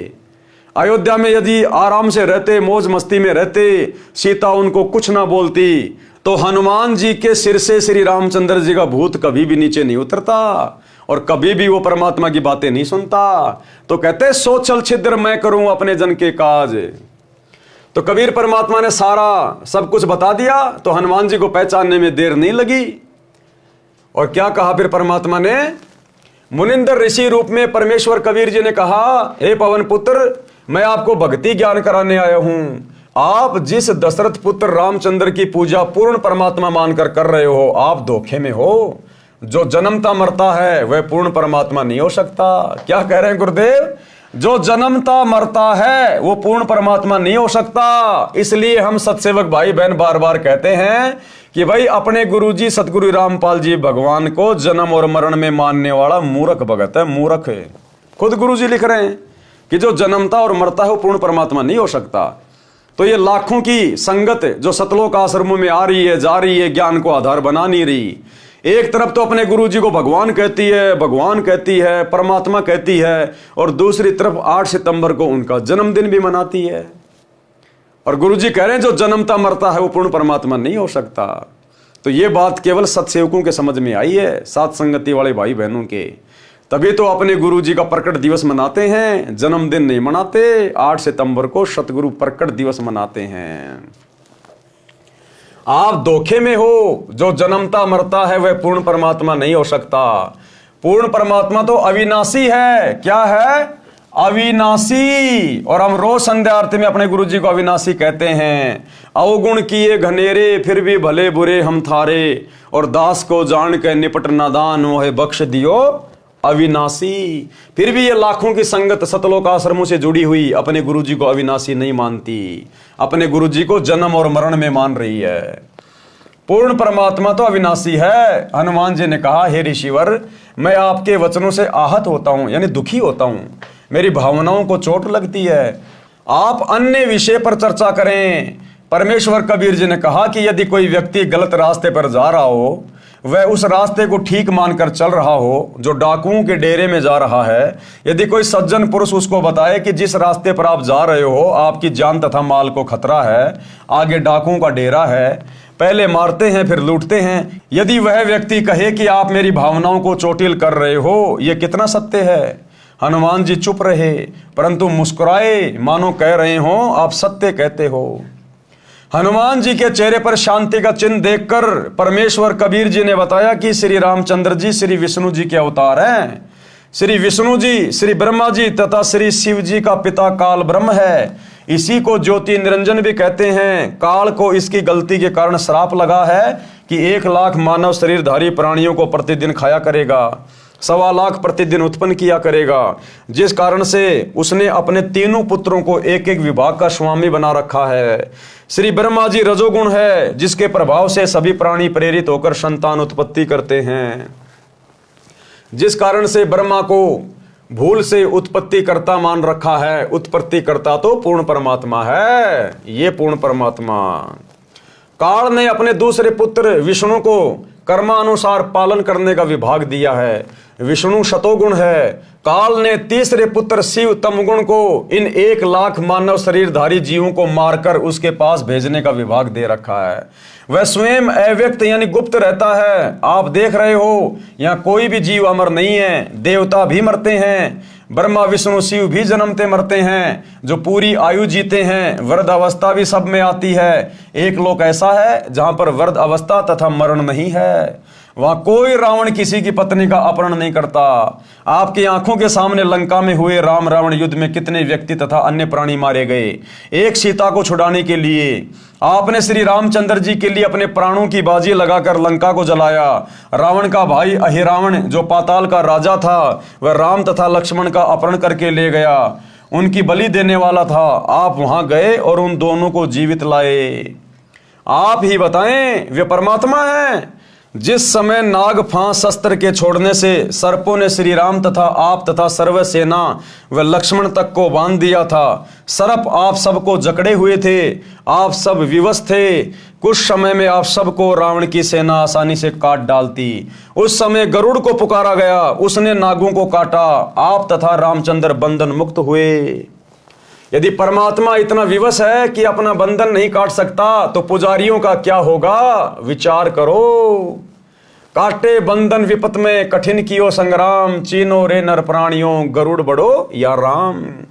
शब्दार्थ, इस वाणी का शब्दार्थ ऊपर किया गया है। हनुमान जी ने कहा, ऋषि जी समुद्र पर पुल बनाना क्या आम आदमी का कार्य है? यह परमात्मा बिना नहीं बनाया जा सकता। अर्थात हनुमान जी कह रहे थे कि समुद्र पे पुल श्री रामचंद्र जी ने बना दिया, ये कोई सामान्य बात है क्या? क्या वो परमात्मा नहीं है? समुद्र पाट लंका गयो सीता को भरतार, अगस्त ऋषि सातु पिए इनमें कौन करतार। तो क्या कहा फिर परमात्मा ने, यदि आप समुद्र के ऊपर सेतु बनाने से श्री रामचंद्र जी को परमात्मा मानते हो, तो अगस्त ऋषि ने 7 सागरों को पी लिया था, इनमें कौन है परमात्मा? ऋषि मुनिंद्र जी ने बताया कि आप भूल गए क्या? एक ऋषि आए थे, उन्होंने एक पर्वत के पत्थरों को अपनी डंडी से रेखा खींचकर हल्का किया था, तब पत्थर तैरे थे, तब पुल बना था। रामचंद्र तो 3 दिन से रास्ता मांग रहे थे, समुद्र ने ही बताया था नल नील के विषय में। हनुमान जी ने कहा कि वह तो विश्वकर्मा जी थे जो वेश बदलकर श्री रामचंद्र जी के बुलाने पर आए थे। परमेश्वर कबीर जी ने कहा कि श्री विश्वकर्मा जी तो पुल का निर्माण कर सकता है, जल के ऊपर पत्थर नहीं तैरा सकता। नल नील के हाथों में शक्ति थी, उनके हाथों से डाली गई वस्तु जल के ऊपर तैरा करती थी। उस दिन उनमें अभिमान आ गया, उनकी शक्ति समाप्त हो गई थी, वह आशीर्वाद मेरा ही था। हनुमान जी ने कहा, क्या आप ऋषि मुनिंद्र जी हैं? फिर हनुमान जी को सब कुछ याद आ गया, बोला क्या आप वही मुनिंद्र ऋषि हैं? परमेश्वर जी ने कहा, हाँ। मुनिंद्र जी ने कहा कि आपने अपने प्राणों की परवाह ना करके राम जी के लिए क्या नहीं किया? जब सीता ने आपको अपशब्द कहे और घर छोड़ने को कहा, उस समय श्री राम वहीं विराजमान थे, एक शब्द भी नहीं कहा कि सीता ऐसा ना कर। पवन सुत अंदर से तो मान रहे थे, परंतु ऊपर से कह रहे थे कि ऋषि जी किसी की आलोचना नहीं करनी चाहिए। मुनिंदर जी ने कहा कि सत्य कहना आलोचना नहीं होती। यदि श्री रामचंद्र और सीता के अंदर अच्छे इंसान वाले गुण भी होते, अब भाइयों और बहनों भगवान की बातें तो बहुत दूर है, गुरुदेव ने स्पष्ट कर दिया उनमें तो एक अच्छे इंसान के भी गुण नहीं थे श्री राम और सीता में। अगर एक अच्छे इंसान के भी गुण होते तो हनुमान जी का जीवन भर उपकार नहीं भूलते, लेकिन बेचारी की बेइज्जती की वहां पर। तो क्या कह रहे हैं गुरुदेव, यदि श्री रामचंद्र और सीता के अंदर अच्छे इंसान वाले गुण भी होते तो भी आपका आजीवन एहसान मानते और अपने चरणों में रखते।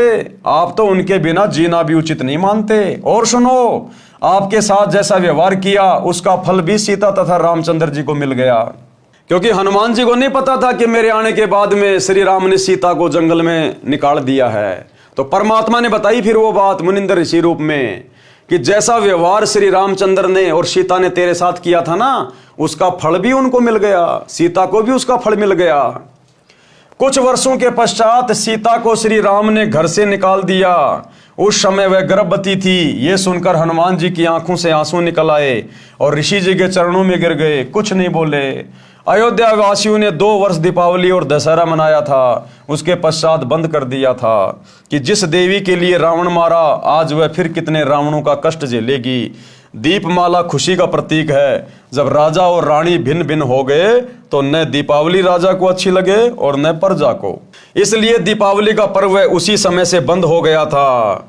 और हमारे सनातनी भाई अभी तक दीपावली का डंका पीट रहे हैं। जो 2 वर्ष मनाया था उसी के आधार से भोली जनता ये पर्व मना रही है। इसी प्रकार दशहरा तथा रावण दहन की परंपरा चली आ रही है। यदि किसी के घर पर किसी जवान की मृत्यु हो जाती है तो वह परिवार तथा रिश्तेदार कोई त्योहार नहीं मनाते। हनुमान जी ने कहा, प्रभु परमेश्वर की चर्चा करो। कबीर परमेश्वर जी ने सृष्टि रचना सुनाई। सत्य कथा सुनकर हनुमान जी गदगद हुए। सतलोक देखने की प्रार्थना की। परमेश्वर आकाश में उड़ गए। हनुमान जी देख रहे थे। कुछ देर अंतर ध्यान हो गए। हनुमान जी चिंतित हो गए कि अब ये ऋषि कैसे मिलेंगे। इतने में आकाश में विशेष प्रकाश दिखाई दिया। हनुमान जी को दिव्य दृष्टि देकर सतलोक दिखाया। ऋषि मुनिंद्र जी सिंहासन पर बैठे दिखाई दिए। उनके शरीर का प्रकाश अत्यधिक था। सिर पर मुकुट तथा राजाओं की तरह छत्र था। कुछ देर वह दृश्य दिखाकर दिव्य दृष्टि समाप्त कर दी। मुनिंद्र जी नीचे आए। हनुमान जी को विश्वास हुआ कि यह परमेश्वर है, सतलोक सुख का स्थान है। परमेश्वर कबीर जी से दीक्षा ली, अपना जीवन धन्य किया, मुक्ति के अधिकारी हुए। इस प्रकार पवित्र आत्मा परमार्थी स्वभाव हनुमान जी को परमेश्वर कबीर जी ने अपनी शरण में लिया। परमार्थी आत्मा को संसार तथा काल के स्वामी भले ही परोपकार का फल नहीं देते, परंतु परमेश्वर ऐसी आत्माओं को शरण में अवश्य लेते हैं, क्योंकि ऐसी आत्मा ही परम भगत बनकर भक्ति करते हैं। ऐसी आत्मा, हनुमान जैसी आत्मा ही परम भगत बनकर फिर भक्ति करते हैं और मोक्ष प्राप्त करते हैं। सांसारिक व्यक्ति जो परमार्थी को धोखा देते हैं वे आजीवन कष्टमय जीवन व्यतीत करते हैं। श्री रामचंद्र जी को अंत समय में अपने ही पुत्रों लव तथा कुश से पराजय का मुंह देखना पड़ा। सीता जी ने उनके दर्शन करना भी उचित नहीं समझा। देखते देखते पृथ्वी में समा गई। इस गलानी से श्री रामचंद्र जी ने अयोध्या के पास बह रही सरयू नदी में छलांग लगाकर अपनी जीवन लीला जल समाधि लेकर समाप्त की। अंत में नदी में डूबकर दुखी होकर श्री रामचंद्र जी ने अपने जीवन का एंड कर लिया। और देखो भाई और बहनों, अब हनुमान जी को मनुष्य जन्म मिलेगा। अब हनुमान जी ने जितना बलिदान, जितना त्याग श्री रामचंद्र जी के लिए किया और त्रेता में परमात्मा की शरण में आ गया था, भक्ति का बीज उसने डलवा लिया था। अब उस हनुमान जी का जन्म इस कलयुग की पिछली पीढ़ी में होगा या हो गया होगा। परमार्थी हनुमान जी को निस्वार्थ दुखियों की सहायता करने का फल मिला। परमात्मा स्वयं आए, मोक्ष मार्ग बताया, जीव का कल्याण हुआ। हनुमान जी फिर मानव जीवन प्राप्त करेंगे। क्या कह रहे हैं गुरुदेव? हनुमान जी फिर मानव जीवन प्राप्त करेंगे। तब परमेश्वर कबीर जी उनको शरण में लेकर मुक्त करेंगे। उस आत्मा में सत्य भक्ति बीज डल चुका है। तो भाई और बहनों, कितनी अच्छी और अनमोल कथा और कितनी सटीक और संक्षेप में जानकारी, सत्य जानकारी गुरुदेव भगवान ने अपने कर कमल से इस पुस्तक में लिखकर हम तक पहुंचाई है। और वीडियो के माध्यम से हम सारी सच्चाई जान पा रहे हैं और हमारा विश्वास हमारे गुरुदेव भगवान के ऊपर दृढ़ होता जा रहा है। तो भाइयों और बहनों, इसी प्रकार से वीडियो बनते रहेंगे, आप जी वीडियो देखते रहिए। आगे का वीडियो कल रात्रि 8 बजे शुरू होगा। तब तक गुरुदेव भगवान हम सबको आज्ञा दें, इजाजत दें, सद्बुद्धि दें, आशीर्वाद दें। बंदी छोड़ सतगुरु रामपाल जी भगवान की जय हो।